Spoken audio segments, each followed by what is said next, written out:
പത്മശ്രീ ഇപ്പോൾ സുനിൽ വിളിച്ചിട്ട് മോദി മോനെ നമ്മുടെ ഒരു വലിയൊരു ചങ്ങാതി ഉണ്ട് ഇവിടെ മലപ്പുറത്ത്. മൂപ്പരെ പേരെന്താണ്, ഒരു എന്താ മോനെ പേര്, ജബ്ബാർ, ഇ എ ജബ്ബാറിന് ഒരു പത്മശ്രീ ഒന്ന് കൊടുക്കണം. ബാക്കിയുണ്ടോ, എത്ര എണ്ണം ഉണ്ട് ബാക്കി? അതിപ്പോൾ സുനിലെ ഞാനൊന്ന് മേ ദേഖ് കർക്കെ ബാത് കരക എന്ന് പറഞ്ഞിട്ട് ഒന്ന് നോക്കി കണക്കെടുക്കുന്നു. മോനെ എത്ര എണ്ണം ഉണ്ട് ബാക്കി? ബാക്കി ഒരെണ്ണം. ഓക്കെ. സുനൽ ജി ഏക് പത്മശ്രീ ബാക്കി ഹേ എന്ന് പറഞ്ഞ അവസാനം അന്നോ കൊടുത്തേക്കാം. ഇങ്ങനെയാണോ പത്മശ്രീ കൊടുക്കുന്നത്? പ്രാഞ്ചിയേട്ടൻ സിനിമ പോലെ. പ്രാഞ്ചിയേട്ടൻ.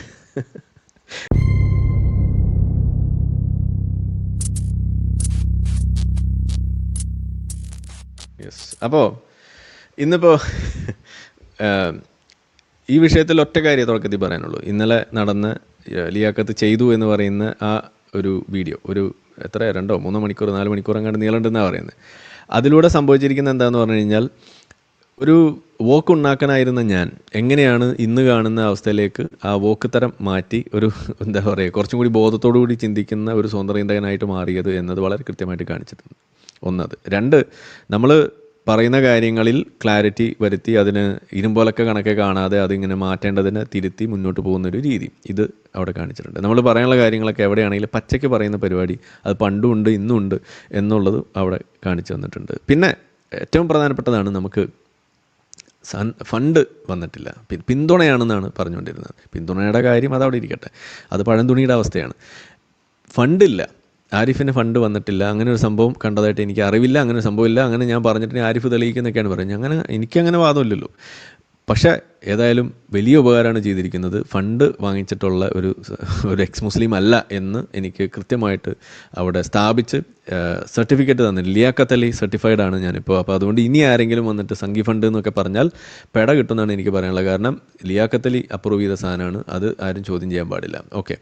അപ്പോൾ ഏതായാലും അതാണ് ഒരു കാര്യം. ഇനി രണ്ടാമത്തത്, ഇവിടെ തെളിയിച്ചു എന്ന് പറയുന്ന സാധനം ഒരു മണ്ണാങ്കട്ടയും തെളിയിച്ചിട്ടില്ല. അതായത് ഞാൻ പറഞ്ഞല്ലോ, ഒരു കരിമ്പൂച്ച സിൻഡ്രോം എന്ന് പറയുന്ന രീതിയിൽ, അല്ലെങ്കിൽ ഒരു കരിമ്പൂച്ച ഇഫക്റ്റ്, ഇതാണ് ഇവിടെ ഉണ്ടായത്. ഒരാൾ വരുന്നു, അതിനുശേഷം ചാനലിൽ ഗ്രോത്ത് വരുന്നു. ഒരാൾ വരുന്നു, അതിനുശേഷം എനിക്ക് തെളിവുണ്ടായ അല്ലെങ്കിൽ എനിക്ക് ബോധം വന്നപ്പോൾ ഞാൻ എന്തെങ്കിലും കാര്യം പറഞ്ഞു. അപ്പോൾ ലിയാഖത്ത് പറയണം, അതെ ഇയാൾ വന്ന് എന്തോ തന്നിട്ടുണ്ട്, അതുകൊണ്ടാണ് കൈവശം തന്നുകൊണ്ടാണ് ഞാനിതൊക്കെ പറയുന്നത് എന്ന രീതിയിലേക്ക് കുറേ കഥകൾ ഉണ്ടാക്കിയിട്ട് പറഞ്ഞു വെച്ചിരിക്കുകയാണ്. അപ്പോൾ അതിൻ്റെയൊക്കെ പിന്നാലെ പോകുക എന്ന് പറയുന്നത് ഒരു എളുപ്പമുള്ള കാര്യമല്ല, അതിൻ്റെ ആവശ്യം എനിക്കില്ല. പിന്നെ എന്തോ ഒരു കാര്യം പറഞ്ഞു, ഞാൻ ലിയാഖത്തിൻ്റെ എന്തോ ചാനൽ ഇതുവരെ സബ്സ്ക്രൈബ് ചെയ്തിട്ടില്ല എന്ന്.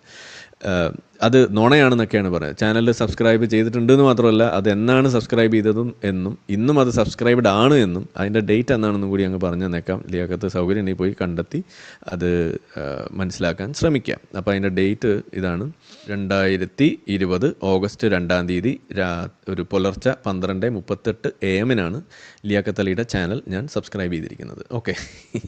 അതിപ്പോഴും സബ്സ്ക്രൈബ്ഡ് തന്നെയാണ്. വെറുതെ ഇതുപോലെയാണ് ഓരോ കാര്യം പറയുമ്പോഴും അങ്ങ് കഥ കണ്ട് ഉണ്ടാക്കുകയാണ്. അത് ആരിഫ് നുണ പറയുന്നതാണ്. ഇങ്ങനെ ഈ ഇമാജിനറി ആയിട്ടുള്ള എന്താണ് ഹാലൂസിനേഷൻ, അതാണ് ഇപ്പോൾ അവിടെ സംഭവിച്ചുകൊണ്ട് എന്തോ കാര്യമായിട്ട് സംഭവിച്ചിട്ടുള്ള മാതിരിയാണ്.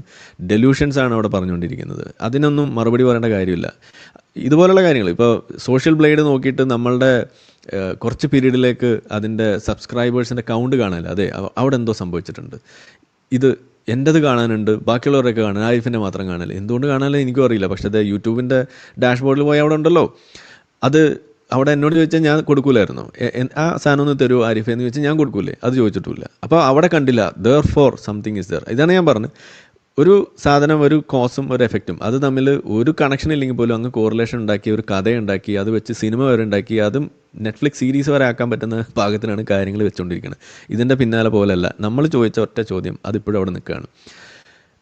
ഈ സംഘപരിവാറിൽ ആരാണ് ഓഫർ വെച്ചത്? എന്നെ സംഘപരിവാറിലെ പല ആളുകൾ പരിചയമുള്ള ആളുകളുണ്ട്, അല്ലെങ്കിൽ ഞാൻ അവരെ പോയി കണ്ടിട്ടുള്ള ആളുകളുണ്ട്. അതൊക്കെ നമ്മളിവിടെ ഓരോ RSSകാരെ മീറ്റ് ചെയ്തതും അവരെ പരിപാടിക്ക് പോകുന്നതും ഇതൊക്കെ നമ്മളിവിടെ തന്നെ ലൈവായിട്ടും അല്ലാതൊക്കെ പറഞ്ഞിട്ടുള്ള കാര്യമാണ്. അവരെ മീറ്റിംഗ് ഞാൻ പോയത് ഇവിടെ പബ്ലിഷ് ചെയ്തിട്ടുണ്ട്, ചടങ്ങുകൾ പബ്ലിഷ് ചെയ്തിട്ടുണ്ട്, ഒക്കെ ഉണ്ടായിട്ടുണ്ട്. അപ്പോൾ അതിലാരാണ് എനിക്ക് പരിചയമുള്ളത് അല്ലെങ്കിൽ മ്യൂച്വലി പരിചയമുള്ള ആരാണ് ഈ പറയുന്ന ഓഫർ വെച്ചത്? കൃത്യമായിട്ട് പറയാം ഈ പറയുന്ന ആളുകൾ ആരാണ് എന്നുള്ളത്. 2, എന്താണ് ഓഫർ വെച്ചത്? നമ്മൾ ഫണ്ട് എന്നൊന്നും പറഞ്ഞിട്ടില്ല, പറയുന്നുമില്ല. എന്താണ് ഓഫർ വെച്ചത്? എൻ്റെ ആദ്യത്തെ ചോദ്യം അത് തന്നെയാണ് ഇപ്പോഴും പറയുന്നുള്ളൂ. എന്താണ് ഓഫർ വെച്ചത്? മൂന്നാമത്തെ ചോദ്യം, ഇതിലെന്താണ് ഞാൻ സ്വീകരിച്ചത്? ഇത് മൂന്നും കൃത്യമായിട്ട് തെളിവിൻ്റെ അടിസ്ഥാനത്തിൽ പറയാത്ത കാലത്തോളം, അത് 4 അല്ല 14 അല്ല 72 മണിക്കൂർ ഇരുന്നിട്ട് വീഡിയോ ചെയ്തിട്ടും കാര്യമില്ല. ഈ തെളിവ് പറയാം. ആരാണ് ഇന്നത് ആരിഫിന് വെച്ചു, ഇന്ന ആളാണ് വെച്ചത്, അത് ആരിഫ് സ്വീകരിച്ചു, കൃത്യമായിട്ട് തെളിയിക്കുക. കഥകളോ ഗൂഢാലോചന സിദ്ധാന്തങ്ങളോ ഊഹാപോഹങ്ങളോ ഡെലൂഷൻസോ ഒന്നും ഇവിടെ എടുക്കില്ല. അതിന് അങ്ങനെ വല്ല പ്രശ്നമുണ്ട്, അതിന് വല്ല പോയി മരുന്ന് വാങ്ങിച്ച് കഴിക്കാമെന്നാണ് എനിക്ക് പറയാനുള്ളത്. ഏതായാലും ഇത് സംബന്ധിച്ച് നമ്മൾ ഇതിൽ വീഡിയോ ചെയ്തപ്പോൾ അതിനകത്തൊരു ആളുടെ പേര് പരാമർശിച്ചിട്ടുണ്ടായിരുന്നു, ഒരു ബാദുഷ എന്ന് പറയുന്നത് നമ്മുടെ ഒരു സുഹൃത്താണ്, മ്യൂച്വൽ ഫ്രണ്ടാണ്, ലിയാക്കത്തിൻ്റെ എൻ്റെ സുഹൃത്താണ്. അപ്പോൾ പുള്ളിയായിട്ട് രാവിലെ ഞാൻ ചുമ്മാ തമാശയ്ക്ക് സംസാരിക്കുന്നു, എൻ്റെ പേഴ്സണൽ നമ്പറിൽ നിന്നാണ് വിളിക്കുന്നത്. ആ നമ്പറിൽ നിന്ന് വിളിച്ചു. അപ്പോൾ അത് ഇതിൽ കോൾ റെക്കോർഡില്ല. അപ്പോൾ പുള്ളി എന്നോട് പറഞ്ഞാൽ എന്നാൽ ഈ കോൾ റെക്കോർഡ് ഒന്ന് ആരിഫ് പബ്ലിഷ് ചെയ്തോ എന്ന് പറഞ്ഞു. അപ്പോൾ ഞാൻ പറഞ്ഞു എൻ്റെ കയ്യിൽ റെക്കോർഡിംഗ് ഇല്ലല്ലോ എന്ന് പറഞ്ഞു. പിന്നെ അങ്ങനെ റെക്കോർഡ് ചെയ്യാനുള്ള ഉദ്ദേശത്തിലായിരുന്നുണ്ടെങ്കിൽ സ്വാഭാവികമായിട്ട് മറ്റേ ഫോണിൽ നിന്ന് എനിക്ക് വിളിച്ചാൽ മതി, അങ്ങനെ ഒരു ഉദ്ദേശത്തിലല്ല വിളിക്കുന്നത്. അപ്പോൾ പുള്ളി ഇങ്ങനെ പറഞ്ഞു. അപ്പോൾ ഞാൻ പറഞ്ഞില്ല, എൻ്റെ കയ്യിലില്ല എന്ന് പറഞ്ഞപ്പോൾ അല്ല എൻ്റെ കയ്യിലുണ്ട്, ഞാൻ തരാം. ഓ ആയിക്കോട്ടെ. പിന്നെ ഇതിൻ്റെ ആവശ്യമൊന്നുമില്ല, കാരണം ഇത് ഈ പറഞ്ഞ സാധനത്തിൽ ഒരു സാധനത്തിന് കഴമ്പില്ലാത്ത സാധനങ്ങൾ, ഇതിൻ്റെ പിന്നാലെ പോകേണ്ട കാര്യം നമുക്കില്ല. എന്തിനാണ് ഈ പറയുന്ന ഡെലൂഷൻസിൻ്റെ പിന്നാലെ നമ്മൾ പോകേണ്ട കാര്യമുള്ളൂ? കൃത്യമായിട്ട് തെളിവ് വെക്കുക, ഇന്നതാണ് ഇന്ന ആളാണ് ഇന്നതാണ് ഓഫർ വെച്ചത്, അത് ആരിഫ് സ്വീകരിച്ചു, അതിൻ്റെ തെളിവ് ഇന്നതാണ്. ഇത് കറക്റ്റായിട്ട് പറയുന്നതിന് പകരം കുറേ കഥകളും ഇത് വെച്ചിട്ട് പോയതിന് അതിൻ്റെ പിന്നാലെ പോകാമെന്ന് പറഞ്ഞാൽ നമുക്ക് നടക്കില്ല. ഞാൻ പറഞ്ഞല്ലോ, ഇപ്പോൾ ചാനൽ സബ്സ്ക്രൈബ് ചെയ്തിട്ടില്ല എന്നുള്ള പച്ച നുണ പറയുന്നു.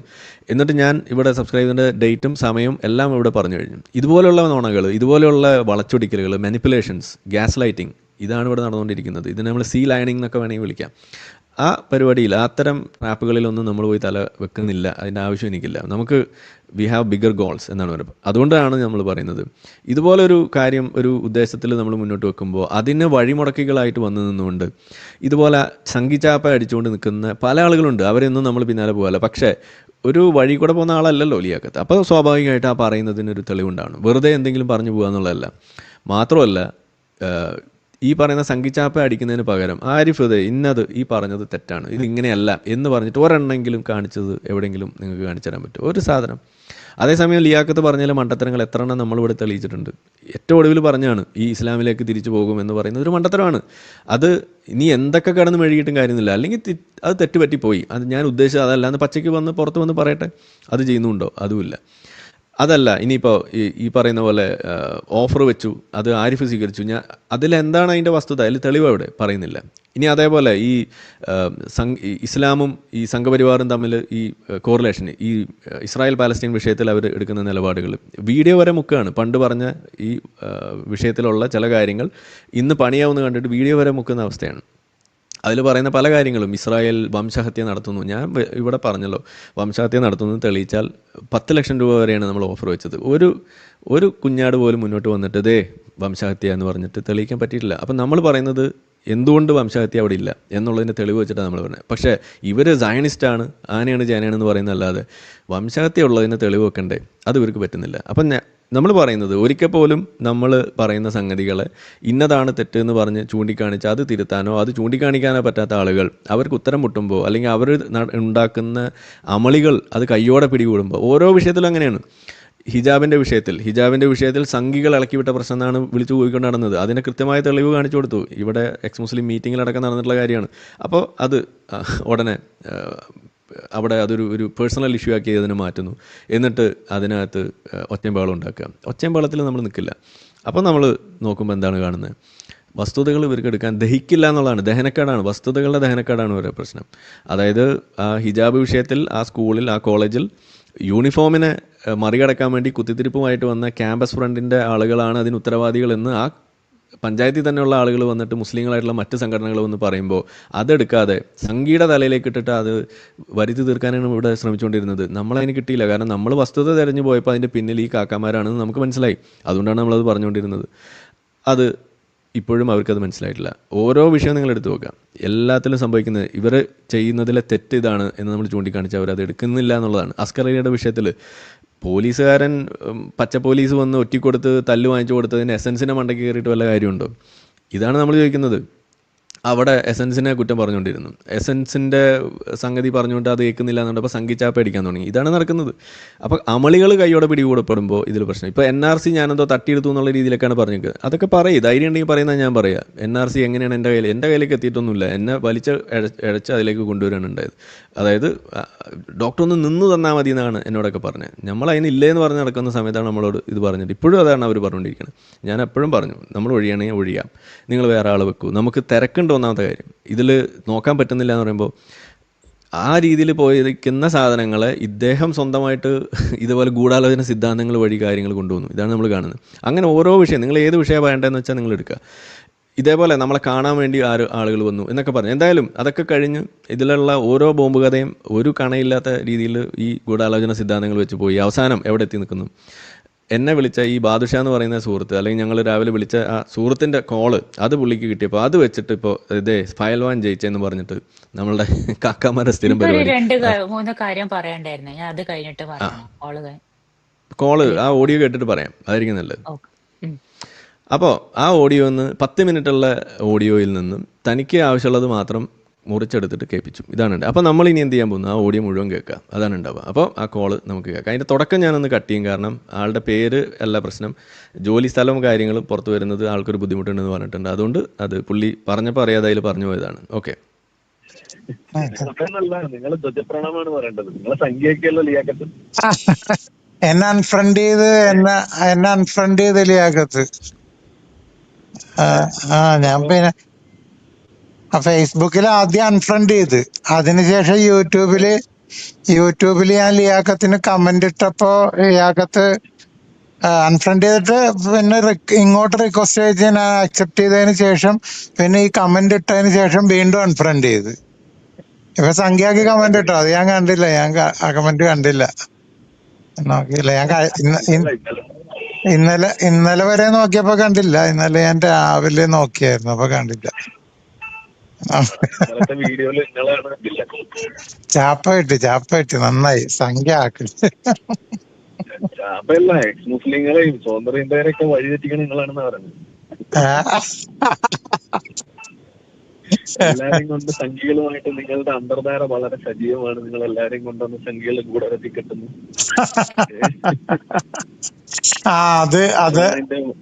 അത് പറയാൻ കാരണമുണ്ട്. അതായത് ഈ ലിയാക്കത്ത് ഈ വീഡിയോ ചെയ്തില്ല, ആരിഫിനെതിരെ ഒരു വീഡിയോ ചെയ്തില്ല, ഈ മറ്റേ സംഖ്യകളുടെ ഇത് സഹായം ആരിഫ് സ്വീകരിച്ചു പക്ഷെ ഞാൻ സ്വീകരിച്ചില്ല എന്ന് പറയില്ലേ?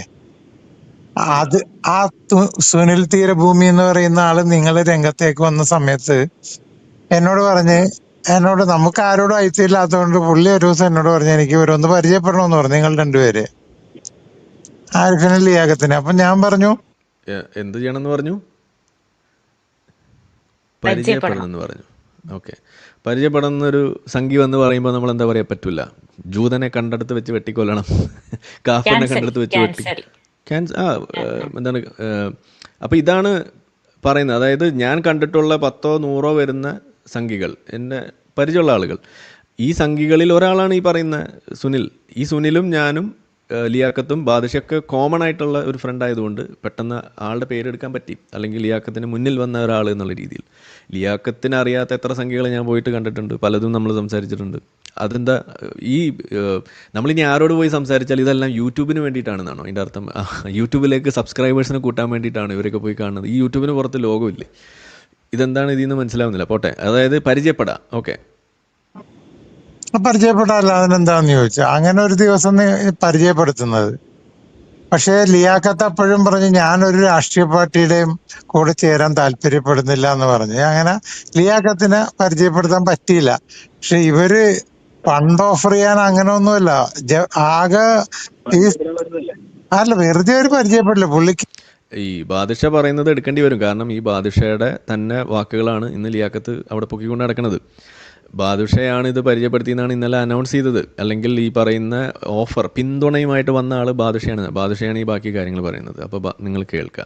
അതായത് പരിചയപ്പെടാൻ വേണ്ടി വന്നു. ഓക്കെ, എനിക്ക് ഇസ്ലാമിക് ഹിസ്റ്ററി നന്നായിട്ട് അറിയാവുന്നതുകൊണ്ട് ഇസ്ലാമിക വിമർശനം നടത്തുന്നവർ ഇഷ്ടമാണ്, അതുകൊണ്ട് പരിചയപ്പെടാൻ. പക്ഷെ പുള്ളി ആകെ ഓഫർ വെച്ചത് ജബ്ബാർ മാഷിന് മാത്രമേ ഉള്ളൂ. എന്റെ അറിവില് ജബ്ബാർ മാഷിനോട് പത്മശ്രീ തരാന്ന് പറഞ്ഞു. ജബ്ബാർ മാഷിനോട് ജബ്ബാർ മാഷ് വേണ്ടാന്ന് പറഞ്ഞു. അത് ഞാൻ ഒരു തവണ ജബ്ബാർ മാഷിന്റെ വീട്ടിൽ പോയി, ഈ സുനിലുമായിട്ട് ജബ്ബാർ മാഷിന്റെ വീട്ടിൽ പോയപ്പോ അവിടെ വെച്ച് പറഞ്ഞതാണ്. അപ്പൊ ജബ്ബാർ മാഷ് അത് വേണ്ടാന്ന് പറഞ്ഞു. പിന്നെ ജബ്ബാർ മാഷിന്റെ വൈഫ് ശരിക്കും ആട്ടി ഓടിച്ചു കളഞ്ഞു. ഒരു മതവിശ്വാസിയുടെ ഒരു രീതിയിലാണ് ജബ്ബാർ മാഷിന്റെ വൈഫ് സുനിലിനോട് പെരുമാറിയത്. വീട്ടിൽ നിന്ന് ആട്ടി ഇറക്കി വിട്ട് കളഞ്ഞു. അങ്ങനെ ഒരു സംഭവം ഉണ്ടായിട്ടുണ്ട്. അല്ലാതെ വേറെ അല്ല, ആർക്ക് എനിക്ക് പോലും 1 രൂപ സംഖ്യകൾ തന്നിട്ടില്ല ഇതുവരെ. ആ നമുക്കങ്ങനെ എനിക്ക് സംഖ്യകളോ കമ്മ്യൂണിസ്റ്റുകാരോ എല്ലാ പാർട്ടിക്കാരുമായിട്ടും ബന്ധമുണ്ട്. ആരോടും നമുക്കൊരു വെറുപ്പൊന്നുമില്ല. അവരുടെ ആശയങ്ങളോട് പലരോടും എതിർപ്പുണ്ട്. അല്ലാതെ ഇവരോട് വെറുപ്പ് കാണിക്കേണ്ട കാര്യമൊന്നുമില്ല. നിങ്ങൾ പറയൂ, ഒരു സംഘപരിവാറിലെ ഒരാൾ വന്ന് നമ്മൾ പരിചയപ്പെടണം എന്ന് പറയുമ്പോൾ ഇല്ല നമ്മൾ ഹൈ ശ്രീകരം ഇങ്ങോട്ട് അടുപ്പിക്കില്ല എന്ന് പറഞ്ഞ് നമ്മൾ വാളും പരിചയമൊക്കെ ആയിട്ട് നിൽക്കണം. ഇതെന്താണെന്ന് എനിക്ക് മനസ്സിലാവുന്നില്ല. നിങ്ങളാണ് പറയുന്നത് നിങ്ങൾ വിദ്വേഷം ഇല്ലാതിരിക്കാൻ വേണ്ടിയിട്ടൊക്കെ പണിയെടുക്കുന്ന ആളുകളാണ്. എന്നിട്ട് നിങ്ങൾ ഈ സംഘികൾ വരുമ്പോൾ നിങ്ങൾ കാണിക്കുന്ന വിദ്വേഷം, അപ്പോൾ ഇതെങ്ങനെ ശരിയാവുക? നിങ്ങളുടെ വിദ്വേഷം എന്ന് പറയുന്നതിൻ്റെ ഡെഫിനേഷൻ എന്താണ്? അപ്പോൾ നിങ്ങൾ എങ്ങനെയാണ് ഈ സാധനം ഇവിടെ ലഘൂകരിക്കാൻ വേണ്ടിയിട്ട് എന്ത് ചെയ്യുന്നതാണ് പറയുന്നത്? സംഘികളെയൊക്കെ കൊന്നു തീർത്തിട്ടാണോ നിങ്ങൾ ഈ വിദ്വേഷം അവസാനിപ്പിക്കാൻ പോകുന്നത്? എങ്ങനെയായിരിക്കും ഒന്ന് പറഞ്ഞുതരാമോ? അല്ല, ഇത് എങ്ങനെ ആലോചിച്ചാൽ സിമ്പിൾ ആയിട്ട് കിട്ടും. ഇതേപോലെ തന്നെ ഇതൊരു മുസ്ലിം ലീഗുകാരനോ വേറെ ആരെങ്കിലും ആയിരുന്നു വന്നതെന്ന് ആലോചിക്കാം. അപ്പൊ ആരിഫ് പറയണേ ഞാൻ ഇവയാളെ കാണൂല, മുസ്ലിം നാമധാരി മുസ്ലിം ലീഗുകാരൻ ഇങ്ങനെ പറഞ്ഞാണ്, എന്നിട്ട് ആള് കാണൂല എന്ന് പറയായിരുന്നെങ്കിൽ അവര് പറയില്ലേ എന്റെ പേരാണ് പ്രശ്നം, എന്റെ വേഷമാണ് നിങ്ങക്ക് പ്രശ്നം, ആരിഫ് ഇതിനെ കാണാൻ അത് പറയില്ലേ? ഇതാണ് ഞാൻ ചോദിക്കണേ. ഇതന്നെയല്ലേ ബാസിൽ നമ്മളോട് പറയാറുള്ളത്, നിങ്ങളോട് നമ്മൾ സംസാരിക്കില്ല. ഇതല്ലേ അവർ നമ്മളോട് പറയണേ. തുടക്കത്തിലൊക്കെ അങ്ങനെയായിരുന്നില്ലേ? പല ആളുകളെയും വിളിക്കുമ്പോൾ അങ്ങനെയല്ലേ ചെയ്യും. ഇപ്പോൾ ലിറ്റ്മസിന് വേണ്ടി വിളിക്കുമ്പോൾ അവർ വരില്ല, നമ്മളുടെ വേദിയിലൊക്കെ അവർ വരില്ല. ഇതല്ലേ അവർ പറഞ്ഞുകൊണ്ടിരിക്കുന്നത്. അപ്പം നമ്മൾ ഈ മതജീവികളായിട്ടുള്ള ആളുകൾ, മതത്തിൽ നിന്ന് വിട്ടു പോന്നിട്ടുള്ള ആളുകൾ, ഇവർ തമ്മിൽ എന്താ വ്യത്യാസം? ഈ പറയുന്ന ഈ ഹെയ്റ്റ്, അതിൻ്റെ ആ പിരമിഡ് നമ്മൾ എടുത്ത് നോക്കിക്കഴിയുമ്പോൾ അതിനകത്ത് വരുന്നൊരു സംഗതിയാണ് ഈ പറയുന്ന സാധനം, ഈ ഡിസ്ക്രിമിനേഷൻ എന്ന് പറയുന്നത്. ഈ ഡിസ്ക്രിമിനേഷൻ കൊണ്ട് നടക്കുകയാണ് ഇപ്പോഴും. അപ്പം നിങ്ങൾ ഈ ലിയാഖത്തിനെ സ്പെസിഫിക് ആയിട്ട് പറയുകയാണെന്നുണ്ടെങ്കിൽ, ഇപ്പോൾ ജബ്ബാർ മാഷി ചെയ്തതും വളരെ തെറ്റായിട്ടുള്ളൊരു പ്രവണത. ഒന്നാമതായിട്ട് ഞാനത് അന്വേഷിച്ചു, എന്താണ് ഈ പത്മശ്രീ ഇപ്പോൾ സുനിൽ വിളിച്ചിട്ട് ആ മോദി മോനെ നമ്മുടെ ഒരു വലിയൊരു ചങ്ങാതി ഉണ്ട് ഇവിടെ മലപ്പുറത്ത്, മൂപ്പരെ പേര് എന്താണ്, ഒരു എന്താ മോനെ പേര്, ജബ്ബാർ, ഇ എ ജബ്ബാറിന് ഒരു പത്മശ്രീ ഒന്ന് കൊടുക്കണം. ബാക്കിയുണ്ടോ? എത്ര എണ്ണം ഉണ്ട് ബാക്കി? അതിപ്പോൾ ഞാനൊന്ന് മേ ദേഖ് ബാത് കരക എന്ന് പറഞ്ഞിട്ട് ഒന്ന് നോക്കി കണക്കെടുക്കുന്നു. മോനെ എത്ര എണ്ണം ഉണ്ട് ബാക്കി? ബാക്കി ഒരെണ്ണം. ഓക്കെ. സുനിൽജി ഏക് പത്മശ്രീ ബാക്കി ഹേ എന്ന് പറഞ്ഞ അവസാനം എന്നോ കൊടുത്തേക്കാം. ഇങ്ങനെയാണോ പത്മശ്രീ കൊടുക്കുന്നത്? പ്രാഞ്ചിയേട്ടൻ അല്ല. അപ്പം ഞാൻ ഈ സുനിലിനെ ഞാൻ അന്വേഷിച്ചു എന്താ സംഭവം. അപ്പോൾ സുനിൽ പറഞ്ഞത്, ഈ ബാദുഷാ അത് ക്ലിയർ ആയിട്ട് പറഞ്ഞിട്ടില്ല. അതായത് പത്മശ്രീ കൊടുക്കാമെന്നല്ല പറഞ്ഞത്, പത്മശ്രീ മാഷിക്ക് ലഭിക്കുന്നതിന് വേണ്ടിയിട്ടുള്ള നീക്കം നടത്താം, അതിനുവേണ്ടി എന്തോ ക്യാമ്പയിൻ നടത്തണം, അത് ചെയ്യണം, ഇത് ചെയ്യണം, അല്ലാതെ അങ്ങോട്ട് കൊടുക്കുക എന്നുള്ളതല്ല. മോദി സർക്കാർ പല ആളുകൾക്കും കൊടുക്കാറുണ്ട്, അത് വേറെ വിഷയം. എല്ലാ സർക്കാരും കൊടുക്കുന്ന സാധനമാണ്. അദ്വാനിക്ക് വരെ കൊടുത്തു. അപ്പോൾ പിന്നെ ഇ എ ജബ്ബാറിനും കൊടുത്ത, മാഷ് സ്വീകരിക്കാതിരിക്കുക അത് വേറെ വിഷയമാണ്. അതൊക്കെ മാഷിൻ്റെ വ്യക്തിപരമായിട്ടുള്ള കാര്യങ്ങൾ. പക്ഷേ ഇതൊരാൾ ചോദിക്കുമ്പോൾ, അല്ലെങ്കിൽ അതിന് വേണ്ടിയിട്ട് ഒരാൾ പരിചയം പുതുക്കുന്നു, അല്ലെങ്കിൽ അതിനോട് ചെല്ലുമ്പോൾ ആട്ടി ഇറക്കി വിടുക എന്നൊക്കെ പറയുമ്പോൾ, ഇവർ പിന്നെ എന്ത് മതം വിട്ടെന്ന് ഈ പറയുന്നതെന്നാണ് നമ്മൾ ചോദിക്കുന്നത്. പോട്ടെ, അത് നമ്മുടെ വിഷയമല്ല. പക്ഷേ ഇതിനൊക്കെയാണ് ഐഡിയൽസ് ആയിട്ട് ഇവർ പൊക്കിക്കൊണ്ട് നടക്കുന്നത്. അതൊക്കെ എന്തോ വലിയ സംഭവമായിട്ടാണ് ഇവർ കൊണ്ടു നടക്കുന്നത്. ഞാൻ അടുപ്പിക്കില്ല എന്നൊക്കെ പറയുമ്പോൾ, അടുപ്പിക്കില്ല എന്ന് പറഞ്ഞതിൻ്റെയൊക്കെ തെളിവ് വേറെ ഉണ്ട്. ഇപ്പോൾ അത് വഴിയെ വരുന്നുണ്ട്, അത് നമുക്ക് കേൾക്കാം. ഓക്കെ. അല്ല, ഇതിൽ മറ്റൊരു കാര്യം, ഇപ്പോൾ ലിയാഖത്ത് ഈ ഓഡിയോ കയ്യിൽ കിട്ടിയിട്ട് എന്താ ചെയ്തത്? ലിയാഖത്തിന് ആവശ്യമുള്ള സാധനം അത് പറഞ്ഞാൽ പുറത്ത് വിട്ടാൽ അത് ആരിഫിന് എങ്ങനെയെങ്കിലും ബുദ്ധിമുട്ടുണ്ടാകും എന്ന് തിരിച്ചറിവുള്ള ആ ഭാഗം മാത്രം പുറത്തേക്ക് വിട്ടു. ഇതാണ് ചെയ്തത്. ഇങ്ങനെയാണ് ഈ കഥ ഈ ഉണ്ടാക്കുന്നത്, ഈ സ്ക്രിപ്റ്റ് ഉണ്ടാക്കുന്നത്. അതിനൊരു സയന്റിഫിക് ടേം ഉണ്ട് അങ്ങനെ ചെയ്യണേ. അത് ലിയാഖത്ത് തന്നെ ഉണ്ടാക്കിയ ഒരു ടേമാണ് കോട്ടി മാറ്റൽ. ഇങ്ങനെ കോട്ടി മാറ്റാൻ ഉസുറും പുളിയും ഉണ്ടോ ലിയാഖത്ത്? ഇതാണ് എനിക്ക് ചോദിക്കാനുള്ളത്. അങ്ങനല്ലേ? സാറല്ല, പുള്ളിക്ക് അറിയണ പണിയല്ലേ പുള്ളിക്ക് ചെയ്യാൻ പറ്റും. ചെയ്യട്ടെ. അതെ, ഒന്നുമില്ല. ആകെ എന്റെ അറിവില് ജബ്ബാർ മാഷിന് പത്മശ്രീ കൊടുക്കാന്ന് മാത്രമേ പറഞ്ഞിട്ടുള്ളൂ. സുനിൽ രവിചന്ദ്രൻ സാറിന്റെ കൂടെ നിൽക്കുന്ന ഫോട്ടോ ഒരു തവണ ഇട്ടത് ഭയങ്കര വിവാദമാക്കിയില്ലേ ആൾക്കാര്? രവി സാർ സംഖ്യയാണെന്നും പറഞ്ഞു. രവി സാറിന്റെ കാര്യം പോട്ടെ, അസ്കർ അലിയും ഈ സുനിലും കൂടി ഒരു ഫോട്ടോ ഇട്ടു. എന്തെല്ലാം പുലിവല, അതേ കണ്ടില്ല, അസ്കറിന്റെ സംരക്ഷണം സംഘികൾ ഏറ്റെടുത്തു എന്നും പറഞ്ഞിട്ട് ഇവിടെ ഭയങ്കര നിലവിളിയായിരുന്ന ആളുകൾ, വിശ്വാസികൾ അതൊക്കെയായിരുന്നു ഇവിടെ പൊക്കിക്കൊണ്ട് നടന്നിരുന്നത്. അപ്പോൾ ആ കടി തീർത്തു കൊടുക്കാൻ നമ്മൾ എന്ത് ചെയ്തു? ഞാനും സുനിലും കൂടി നിൽക്കുന്ന ഒരു ഫോട്ടോ എടുത്ത് അങ്ങ് പബ്ലിഷ് ചെയ്തു. ഇതാണ് ഉണ്ടായത്. ഇത് നമുക്ക് പിന്നെ അങ്ങനെ ഒരു കാറ്റലിസ്റ്റിൻ്റെ റോളുണ്ട്. ഈ സാധനത്തെ ഡിഫ്യൂസ് ചെയ്യുക എന്നുള്ളതാണല്ലോ നമ്മളുടെ പരിപാടി, ഒരു ഡിഫ്യൂസറിൻ്റെ പണി. ഇതാണ് ഇവിടെ നടന്നുകൊണ്ടിരിക്കുന്നത്. ഒരു ഫോട്ടോ പോലും ഇടാൻ പറ്റില്ല എന്നുള്ളത്. സുനിലിന് ശേഷം ഇടാറില്ല. ഇവരുമായിട്ടൊക്കെ ഫോട്ടോ എടുക്കാൻ പോലും താല്പര്യമുണ്ട്, പലപ്പോഴും എന്നോട് പറയും. അപ്പൊ ഞാൻ എടുപ്പിക്കും. പുള്ളി എന്നിട്ട് സോഷ്യൽ മീഡിയയിൽ ഇടില്ല. പുള്ളി വെറുതെ എന്തിനാ വിവാദം ഉണ്ടാക്കുന്നതെന്നും പറഞ്ഞു. കഴിഞ്ഞ ദിവസം എന്നെ സുനിൽ വിളിച്ചിട്ടുണ്ടായിരുന്നു.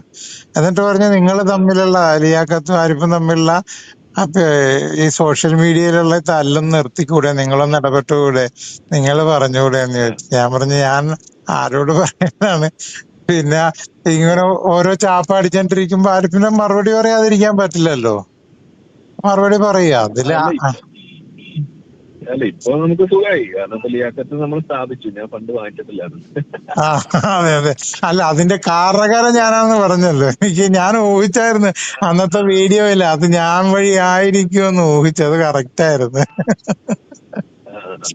നിങ്ങള് പിന്നെ ബയാനാണ് അടുത്ത സംഖ്യ.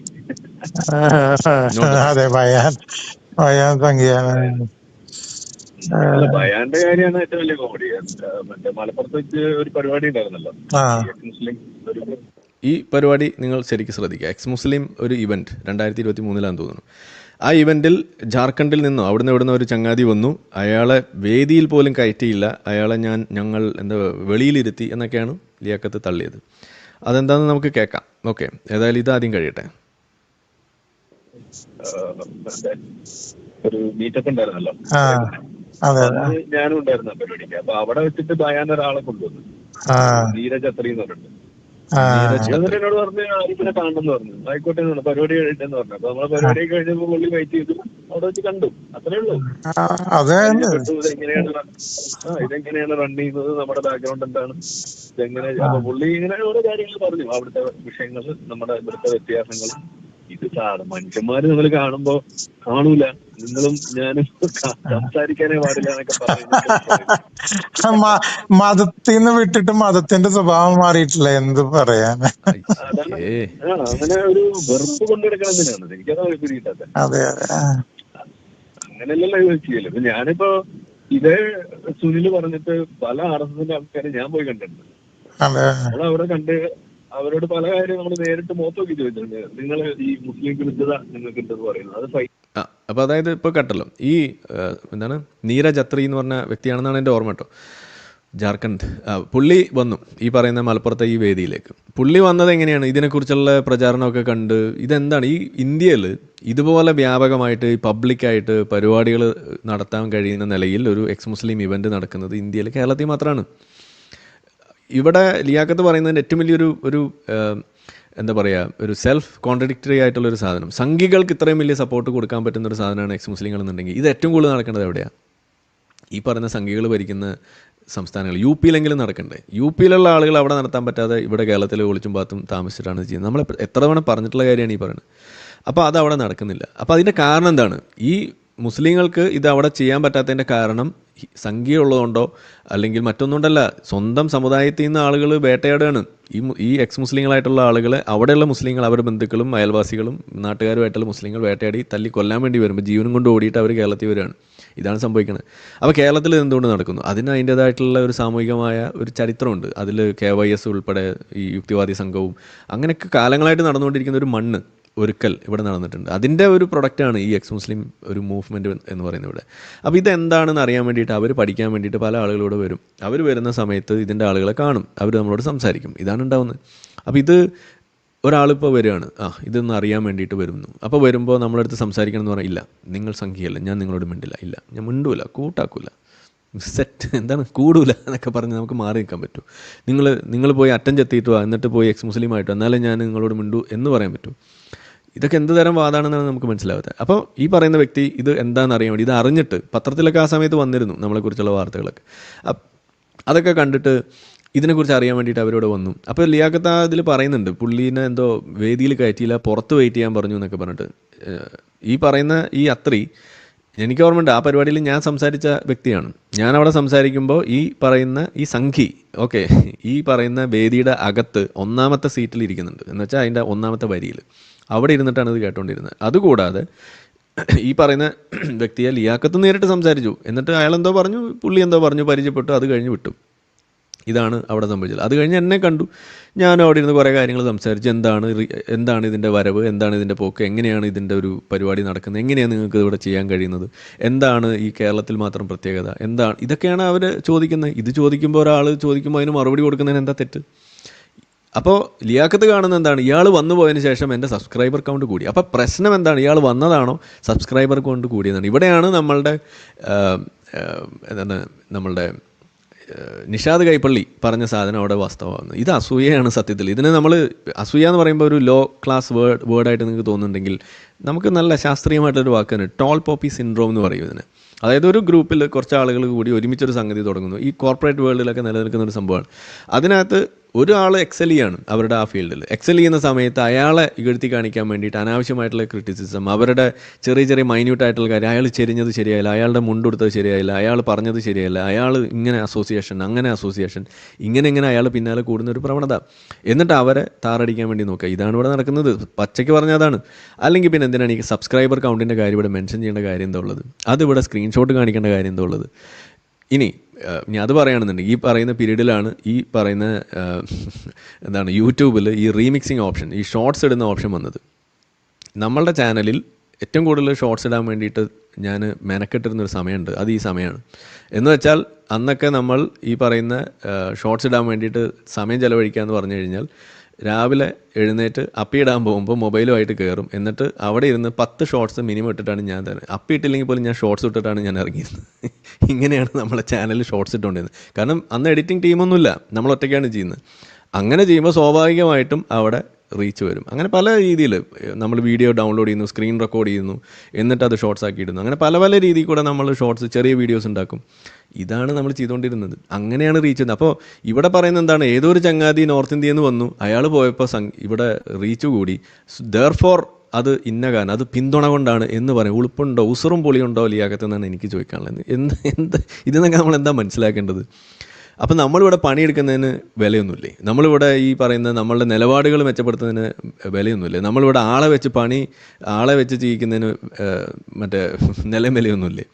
ഇതാണ് നമുക്ക് ചോദിക്കാനുള്ളത്. ഇന്നിപ്പോൾ നമ്മൾ വീഡിയോ റീച്ച് പിന്നെയും കൂടി. എന്താ അതിൻ്റെ കാരണം?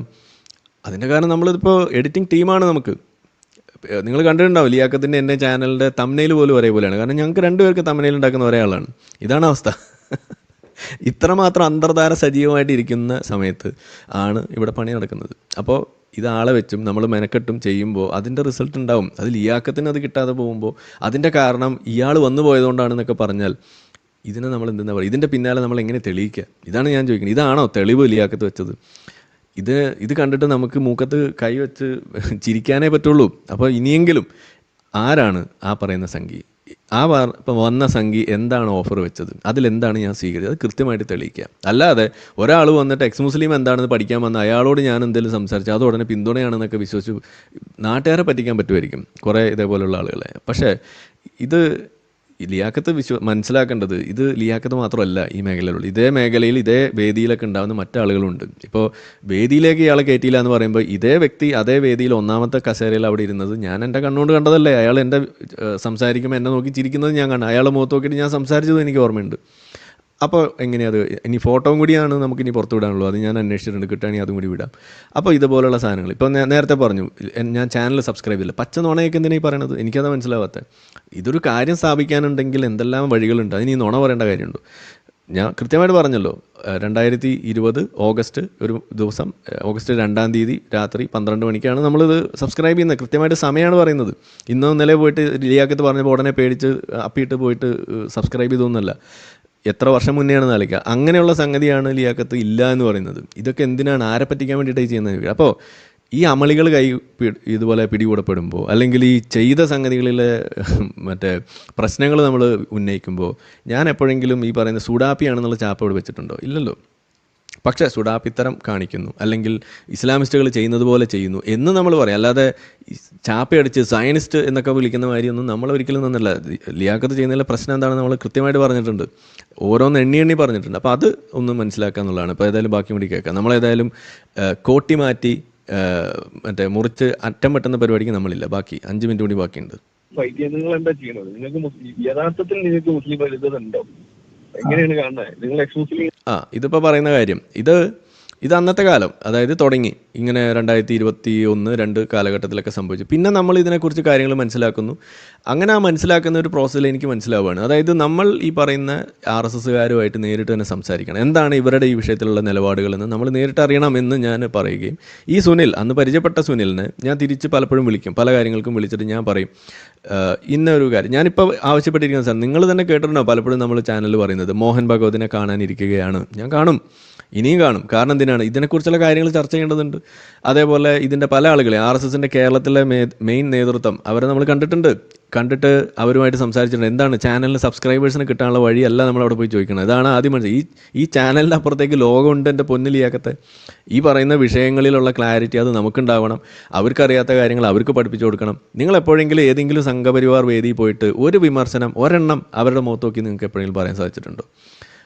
ഒരെണ്ണം പോലും നിങ്ങൾക്ക് സാധിച്ചിട്ടില്ല. അതേസമയം എന്നോട് ചോദിക്കുക എത്ര തവണ ഞാൻ ചെയ്തിട്ടുണ്ട്, എനിക്ക് എണ്ണിയാൽ തീരില്ല എന്നുള്ളതാണ് ഞാൻ പറയുക. ഓരോ തവണ ഇതുപോലുള്ള ആളുകളെ സംസാരിക്കുമ്പോൾ, കാണുമ്പോൾ, ഇവരോടൊക്കെ നമ്മൾ പച്ചയ്ക്ക് പറയും, നിങ്ങൾ ഈ പറയുന്നത് ശരിയാണോ, ഇങ്ങനെ ചെയ്താൽ ശരിയാണോ, ഇങ്ങനെ പറയുന്നത് ശരിയാണോ, ഇതാണോ ഇതിൻ്റെ രീതി. ഇത് നമ്മൾ നേരിട്ട് ചോദിക്കണതാണ്. അതിൻ്റെ ഏറ്റവും വലിയ എക്സാമ്പിളായിരുന്നു ഈ ഹിന്ദു ഐക്യവേദിയിൽ പോയതും അവിടെ പറഞ്ഞ കാര്യം. അത് പറഞ്ഞ് അവിടെ നിന്ന് ഇറങ്ങിയപ്പോൾ നമുക്ക് സംഘിച്ചാപ്പ് കിട്ടി. മറ്റേ എന്താണ്, ജിഹാദി ചാപ്പ. താലിബാനിസം മാറിയിട്ടില്ല എന്നാണ് അയാൾ പറഞ്ഞത്. ഇന്നും വീഡിയോ ഇട്ടിട്ട് ആരിഫ് വലിയ കാര്യത്തിൽ അങ്ങോട്ട് പോയത് തന്നെ, ഇറങ്ങിയപ്പോൾ ജിഹാദി എന്ന് വിളിച്ചു, അയ്യേ എന്ന് പറഞ്ഞ് വിശ്വാസികൾ പോലും കളിയാക്കുന്നതാണ്. ഇതാണ് അവസ്ഥ. ഇപ്പോഴും നമുക്ക് കേൾക്കുന്ന സംഗതിയാണ്. പല വേദികളിലേക്കും പോകുമ്പോൾ നമ്മൾ അവരോട് സംസാരിക്കുമ്പോൾ നമുക്ക് പറയാനുള്ളത് പറയും, അവർക്ക് പറയാനുള്ളത് നമ്മൾ കേൾക്കും, എന്നിട്ട് തിരുത്തൽ വേണ്ടടുത്ത് പറയും. ഇന്നിപ്പോൾ നമ്മൾ സംസാരിക്കും, ഞാൻ നേരിട്ട് ഈ BJPയുടെ ആളോട് ഞാൻ ചോദിച്ചു, ഞാൻ ഇതിന് മുന്നേ പറഞ്ഞിട്ടുള്ള ഒരു ഷോർട്സ് തന്നെ കറങ്ങി നടപ്പുണ്ട്, എക്സ് മുസ്ലിങ്ങൾക്ക് BJPയിൽ സീറ്റ് തരുമോ, എന്താണ് നിങ്ങളുടെ കാഴ്ചപ്പാട്. ഞാൻ പച്ചയ്ക്ക് ചോദിച്ചിട്ടുണ്ട്. അവർ പറഞ്ഞു ഇല്ല, എക്സ് മുസ്ലിങ്ങളെ അടുപ്പിക്കില്ല. ഇതാണ് അവർ പറഞ്ഞിരിക്കുന്നത്. മുസ്ലിം ആയിരുന്നെങ്കിൽ തന്നേനെ, ഇതാണ് അവർ പറയുന്നത്. അപ്പോൾ ഇതുപോലെയുള്ള കാര്യങ്ങൾ നമ്മൾ ക്ലാരിറ്റി വരുത്തുകയാണ്. എന്തിനു വേണ്ടിയിട്ട്, എങ്ങനെയാണ് ഈ എക്സ് മുസ്ലിം മൂവ്മെൻറ്റിനെ ഇവർ കാണുന്നത് നമ്മൾ അറിയണ്ടേ? അല്ലെങ്കിൽ എന്താണ് ഈ മുസ്ലിങ്ങളുമായിട്ടുള്ള ഈ വിഷയം ലഘൂകരിക്കാൻ വേണ്ടി ഇവർ എന്താണ് പണിയെടുക്കുന്നതെന്ന് നിങ്ങൾ കാണണ്ടേ? ഈ BJPയുടെ ഒരു സോണൽ മീറ്റിങ്ങിൽ ഈ യൂണിഫോം സിവിൽ കോഡ് സംബന്ധിച്ച് വഖഫ് നിയമവുമായി കണക്ട് ചെയ്തുകൊണ്ടൊരു മീറ്റിംഗ് നടത്തിയപ്പോൾ അതിനെക്കുറിച്ച് സംസാരിക്കാൻ വേണ്ടി എന്നെ ക്ഷണിച്ചു. ഞാൻ അവിടെ ചെന്നു. 90ഓളം ആളുകൾ അവിടെ ആ പരിപാടിയിൽ പങ്കെടുക്കുന്നതിൽ 10-20 എണ്ണം മുസ്ലിങ്ങളാണ് അവിടെ ഇരിക്കുന്നത്. മുസ്ലിങ്ങൾ, എക്സ് മുസ്ലിങ്ങളല്ല, മുസ്ലിങ്ങൾ, വിശ്വാസികളായിട്ടുള്ള മുസ്ലിങ്ങൾ. അവർക്ക് അവിടെ നിസ്കരിക്കാനുള്ള അവസരം വരെ അവർ ഒരുക്കി കൊടുക്കുന്നു. അല്ലാത്തവർ പള്ളിയിൽ പോകുന്നു. ഇതുവരെയാണ് അവിടെ നടക്കുന്നത്. ഇതാണ് BJPയുടെ അകത്ത് നടന്നുകൊണ്ടിരിക്കുന്ന പരിവർത്തനം എന്ന് പറയുന്നത്. അപ്പം നിങ്ങൾ ഈ പറയുന്ന ഡീഹ്യൂമനൈസ് ചെയ്തുകൊണ്ട് ഇങ്ങനെയൊന്നും ഇതിനെ പരിഹരിക്കാൻ കഴിയില്ല. എൻ്റെ പൊന്ന് ലിയാക്കത്തിനെ കൊണ്ട് ഇത് കൂട്ടിയെ കൂടുന്ന കാര്യമല്ല. ലിയാക്കത്തിന് പറ്റുന്ന പണി ഈ എക്സ് മുസ്ലിം മദ്രസ നടത്തുക എന്നുള്ളതാണ്. അത് നടത്തി ഒരു മൂലയ്ക്ക് ഇരുന്നോ, അതാ നടക്കുക. ഈ പറയുന്ന പണിയൊക്കെ ചെയ്യാൻ പറ്റുന്ന കഴിവുള്ള, അതിന് ബോധമുള്ള, വിവരമുള്ള ആളുകൾ ഇവിടെ വേറെ ഉണ്ട്. നമ്മളത് ചെയ്തോളാം. ലിയാക്കത്തിന് ഈ സാധനം മനസ്സിലാവുകയില്ല. ഇതിനെക്കുറിച്ച് എന്താണെന്നുള്ളതിൻ്റെ ABCD തിരിയുന്നില്ല. ഇതിന് അലിഫ് ബാത്തേ അറിയില്ല. എന്നിട്ട് ഇതിനെക്കുറിച്ച് ഇങ്ങനെ കടന്ന് ഇത് അയ്യേ അവിടെ മിണ്ടിയെ, ഇവിടെ പോയി ചിരിച്ച് എന്നൊക്കെ പറഞ്ഞ് ഇതൊക്കെ കുത്തിപ്പൊക്കിയിട്ട് സമയം കളയാൻ നമുക്കില്ല. അപ്പോൾ അതുകൊണ്ട് നമ്മൾ കാണുന്ന കാര്യങ്ങൾ അതിനകത്ത് ക്ലാരിറ്റി നമ്മൾ വരുത്തി, അതിനകത്ത് ചെയ്യേണ്ട കാര്യങ്ങൾ ചെയ്ത് അത് മുന്നോട്ട് പോകുക എന്നുള്ളതാണ് നമ്മുടെ രീതി. അതിന് വേണ്ടിയിട്ട് നമ്മൾ ഓരോ സ്ഥലത്തും പോകേണ്ടടുത്ത് പോകും, കാണേണ്ടവരെ കാണും. അത് മുഴുവൻ ഈ യൂട്യൂബ് വളർത്താൻ വേണ്ടിയിട്ടാണെന്നുള്ള ഈ വില കുറഞ്ഞ ഇത്തരം ഈ കരിമ്പൂച്ച സിദ്ധാന്തങ്ങളായിട്ട് വന്നിട്ട് വഴിമുടക്കിയായിട്ട് ഈ പറയുന്ന നമ്മൾ പറയാറുള്ളൊരു സാധനമുണ്ട്, അതായത് തിന്നില്ല തീറ്റിക്കയില്ല എന്ന് പറയുന്ന മാതിരി ഒരു സാധനം. അതായത് നിങ്ങളെക്കൊണ്ട് ഈ ഹെയ്റ്റ് അത് ലഘൂകരിക്കാൻ ഒരു മണ്ണാങ്കട്ടം ചെയ്യാൻ കഴിയില്ല. എന്നാൽ നിങ്ങൾ ഇത് ലഘൂകരിക്കാൻ വേണ്ടി എന്തെങ്കിലും ചെയ്യുന്നുണ്ടോ, അതുമില്ല. എന്ന് മാത്രമല്ല, ഇത് ചെയ്യുന്നവരെ കൊണ്ട് അത് ജയിക്കുകയില്ല. ഇതാണ് നിങ്ങൾ ചെയ്തുകൊണ്ടിരിക്കുന്നത്. ഞാൻ പച്ചയ്ക്ക് പറയുന്നു, ഒരു 5-10 വർഷം കൂടി കഴിഞ്ഞാൽ BJPയിൽ നിന്നും മുസ്ലിങ്ങളായിട്ടുള്ള ആളുകൾ ജയിച്ച് കയറുന്ന അവസ്ഥ ഈ കേരളത്തിലുണ്ടാവും. അതാണ് ഇവിടെ ഉണ്ടാകാൻ പോകുന്നത്. ആ രീതിയിലാണ് ഇവിടുത്തെ BJPയുടെ മാറ്റം ഇവിടെ ഉണ്ടായിക്കൊണ്ടിരിക്കുന്നത്.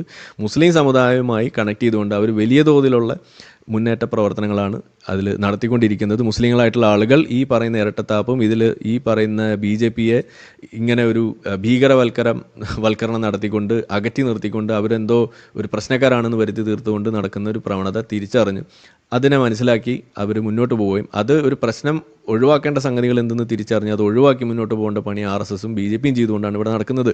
ഇങ്ങനെയാണ് പരിവർത്തനം നടക്കുക. കാരണം എന്താണ്, ഇസ്ലാം പോലെയല്ല ഈ RSS എന്ന് പറയുന്നത്. കാരണം RSS സംഘപരിവാർ എന്ത് തന്നെയാണ് എങ്കിലും അത് മനുഷ്യനിർമ്മിതമാണ്. അതിനകത്തൊരു തെറ്റ് ചൂണ്ടിക്കാണിച്ചാൽ അത് തിരുത്താനുള്ള അവസരം അവിടെ ഉണ്ട്. ഒരു മുസ്ലിമായിട്ടുള്ള ഒരു വ്യക്തിയെ തിരുത്തുന്നതിനേക്കാൾ എളുപ്പമാണ് സംഘപരിവാർ കൊണ്ട് നടക്കുന്ന ആശയങ്ങളിൽ നിന്നൊരു വ്യക്തിയെ തിരുത്താൻ. കാരണം അത് അവർക്ക് മനുഷ്യനിർമ്മിതമായതുകൊണ്ട് തന്നെ അവർക്ക് തിരുത്താനുള്ള സാധ്യതകളുണ്ട്. പ്രഷറൈസ് ചെയ്താണെങ്കിൽ പോലും നമ്മളുടെ സമൂഹത്തിൽ നിലനിൽക്കുന്ന വിഷയങ്ങളുടെ അടിസ്ഥാനത്തിലാണെങ്കിൽ പോലും മാറ്റാൻ കഴിയും. മോഹൻ ഭഗവതൊക്കെ കഴിഞ്ഞൊരു 4-5 വർഷമായിട്ട് അടുപ്പിച്ച് പറഞ്ഞുകൊണ്ടിരിക്കുന്ന കാര്യമാണ് മുസ്ലിങ്ങളും ഇന്ത്യയുടെ ഭാഗമാണ്, മുസ്ലിങ്ങളെ വേട്ടയാടുന്നത് നിർത്തണം, മുസ്ലിങ്ങൾ ആഭ്യന്തര ശത്രുക്കൾ എന്ന് പറയുന്നത് അവസാനിപ്പിക്കണം, ബഞ്ച് ഓഫ് തോട്ട്സ്, വിചാരധാരയുള്ള സംഗതിയിൽ തള്ളി എന്ന് പറയുന്നു. നിങ്ങൾക്ക് എപ്പോഴെങ്കിലും ഈ കാഫിറിനെ കണ്ടെടുത്ത് വെട്ടിക്കൊല്ലണം, അല്ലെങ്കിൽ ഇത് കാഫിറുകൾ മുഴുവൻ കൊല്ലപ്പെടേണ്ടവരാണ് എന്ന് പറയുന്ന സാധനം ഇസ്ലാമിലുള്ളത് തള്ളാൻ അത് ഈ മുസ്ലിങ്ങൾക്ക് സാധിക്കുമോ? അവിടെയാണ് ആ വ്യത്യാസം എന്ന് പറയുന്നത്. അപ്പോൾ ഇത് രണ്ടും ഒന്നാണ്, ഒരേ നാണയത്തിൻ്റെ രണ്ട് വശമാണെന്നൊക്കെ പറയുമ്പോൾ അത് കുറച്ച് കടന്നു കഴിയാവുന്നത് അവിടെയാണ്. ഇത് ഒരു വശമല്ല, രണ്ട് വശമല്ല, ഇത് രണ്ടും രണ്ടാണ്. ഒന്നിനെ ആ സാധനമായിട്ടും ഇതിനെ ഈ സാധനമായിട്ട് കണ്ട് നമ്മൾ അതിനുള്ള പരിഹാര മാർഗ്ഗങ്ങൾ ആ രീതിയിൽ തന്നെ കണ്ട് മുന്നോട്ട് പോയാലേ കാര്യം നടക്കുള്ളൂ. ഇത് കാണാതെ നിങ്ങളിതെല്ലാം നിങ്ങളുടെ ഒരു മനുഷ്യത്വ ബോധവും നിങ്ങളുടെ ഇമേജും സംരക്ഷിക്കാൻ വേണ്ടിയിട്ടുള്ള വഴിയാക്കി മാറ്റുന്നത് കൊണ്ടാണ് നിങ്ങൾ വോക്കുകൾ എന്ന് വിളിക്കുന്നത്. അല്ലാതെ സംഘപരിവാറിനെ വിമർശിച്ച ഉടനെ നിങ്ങൾ വോക്കാവുന്നില്ല. സംഘപരിവാറിനെ നമ്മളും വിമർശിക്കണം തന്നെയാണ്, നിങ്ങളും വിമർശിക്കണം. പക്ഷേ അത് ഇതുപോലെ ബ്ലാങ്കറ്റ് സ്റ്റേറ്റ്മെൻറ്റ്സ് വെച്ചുകൊണ്ടൊന്നും അല്ല ആ വിമർശനം നടത്തേണ്ടത്. അതിന് പിൻ പോയിന്റ് ചെയ്ത് പറയാം, എന്താണ് കാരണം, ഇന്നതാണ് അതിൻ്റെ പ്രശ്നം എന്ന് പറയുക. കാരണം അവരും ഇവിടെയും ഉള്ളത് അവരുടേതായിട്ടുള്ള അവകാശങ്ങൾ വെച്ചുകൊണ്ട് തന്നെയാണ് അവർ ഇവിടെ ഓപ്പറേറ്റ് ചെയ്യുന്നത്. അപ്പോൾ എങ്ങനെയാണ് ഇവിടുത്തെ മൗദൂദി കൂട്ടത്തിന്, ജമാഅത്ത് ഇസ്ലാമി പോലെയുള്ള തീവ്രവാദ കൂട്ടത്തിന് ഇവിടെ നിൽക്കാൻ കഴിയുന്നത്, അതേപോലെ തന്നെയാണ് ഇവർ നിൽക്കുന്നത്. അപ്പോൾ ആ അവകാശമെങ്കിലും നിങ്ങൾ വെച്ചോളൂ. ഇന്നിപ്പോൾ നമ്മൾ കാണുന്നു ചില പ്രതീക്ഷനെ പോലെയൊക്കെയുള്ള ആളുകൾ ഈ പറയുന്ന ജമാഅത്ത് ഇസ്ലാമി വേദികളിൽ, നമ്മളുടെ UA ബാസിലിൻ്റെ ടീമിലൊക്കെ പോയിട്ട് ഇസ്ലാമിനെ പറ്റിക്കാത്ത രീതിയിൽ പറയുന്നു. ഞാനിവിടെ ഹിന്ദുവേദി ഐക്യവേദിയിൽ പോയിട്ട് ഹിന്ദു മതത്തെ പരിക്ക് പറ്റിക്കാതെ, സംഘപരിവാറിനെ പരിക്ക് പറ്റിക്കാത്ത രീതിയിൽ എന്തെങ്കിലും പറഞ്ഞു പോകുന്നാൽ എന്തായിരിക്കും അവസ്ഥ എന്ന് ആലോചിച്ച് നോക്കിയാൽ. ഇവിടെ ആരെങ്കിലും ഈ പ്രതീക്ഷനെ കരിവാരി തേക്കുന്നത് നിങ്ങൾ കണ്ടോ?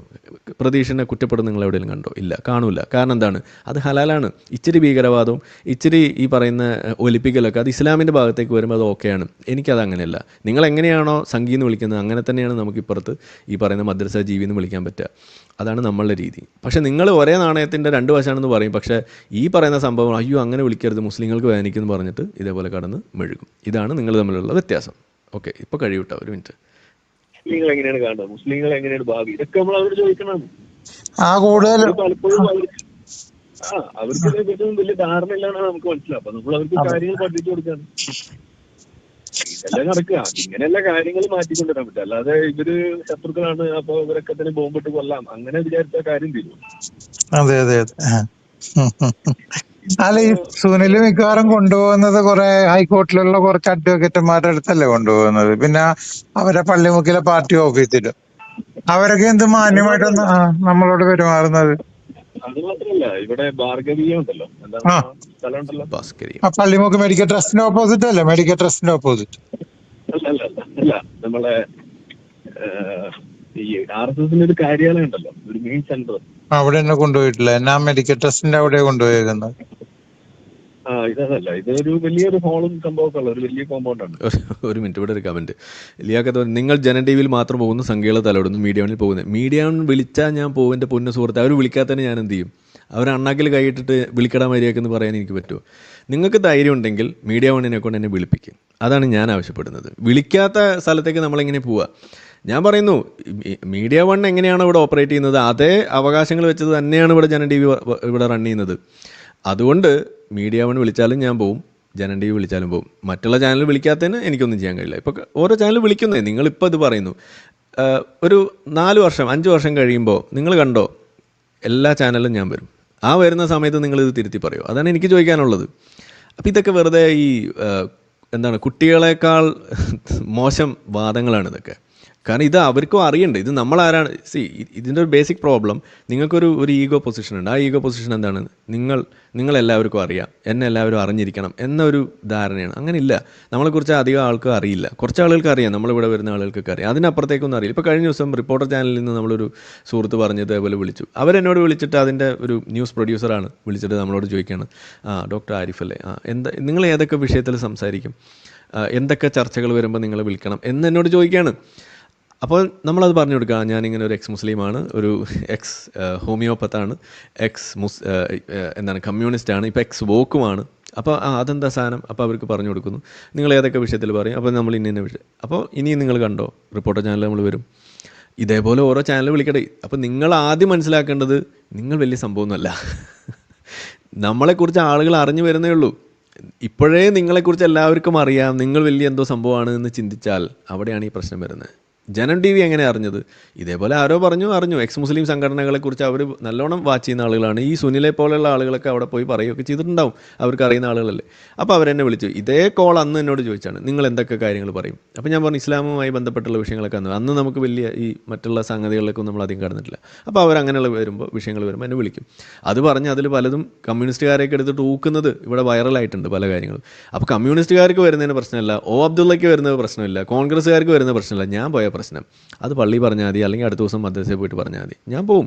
ജനം ടി വിയിൽ ഇനിയും പോകും. ഇന്നും ഉണ്ടായിരുന്നതാണ്, ഇന്ന് ചർച്ച മാറിപ്പോയി, വേറൊരു വിഷയമായിപ്പോയി. അതുകൊണ്ടാണ് ഞാൻ പോകാൻ, അല്ലെങ്കിൽ ഇന്ന് അത് നടക്കേണ്ടതായിരുന്നു. അപ്പോൾ ഭാഗ്യത്തിന് അത് നടന്നില്ല. അപ്പോൾ ഞാൻ പറയുന്നത്, മീഡിയ വൺ നമ്മൾ വിളിക്കാത്തതിന് എനിക്കൊന്നും ചെയ്യാൻ പറ്റില്ല. വിളിച്ചാൽ ഞാൻ പോകും, പക്ഷേ നിങ്ങളുടെ ഉത്തരവാദിത്തമാണ് ജീവനോടെ എന്നെ തിരിച്ചു കൊണ്ടാക്കുക എന്നുള്ളത്. ഓക്കെ.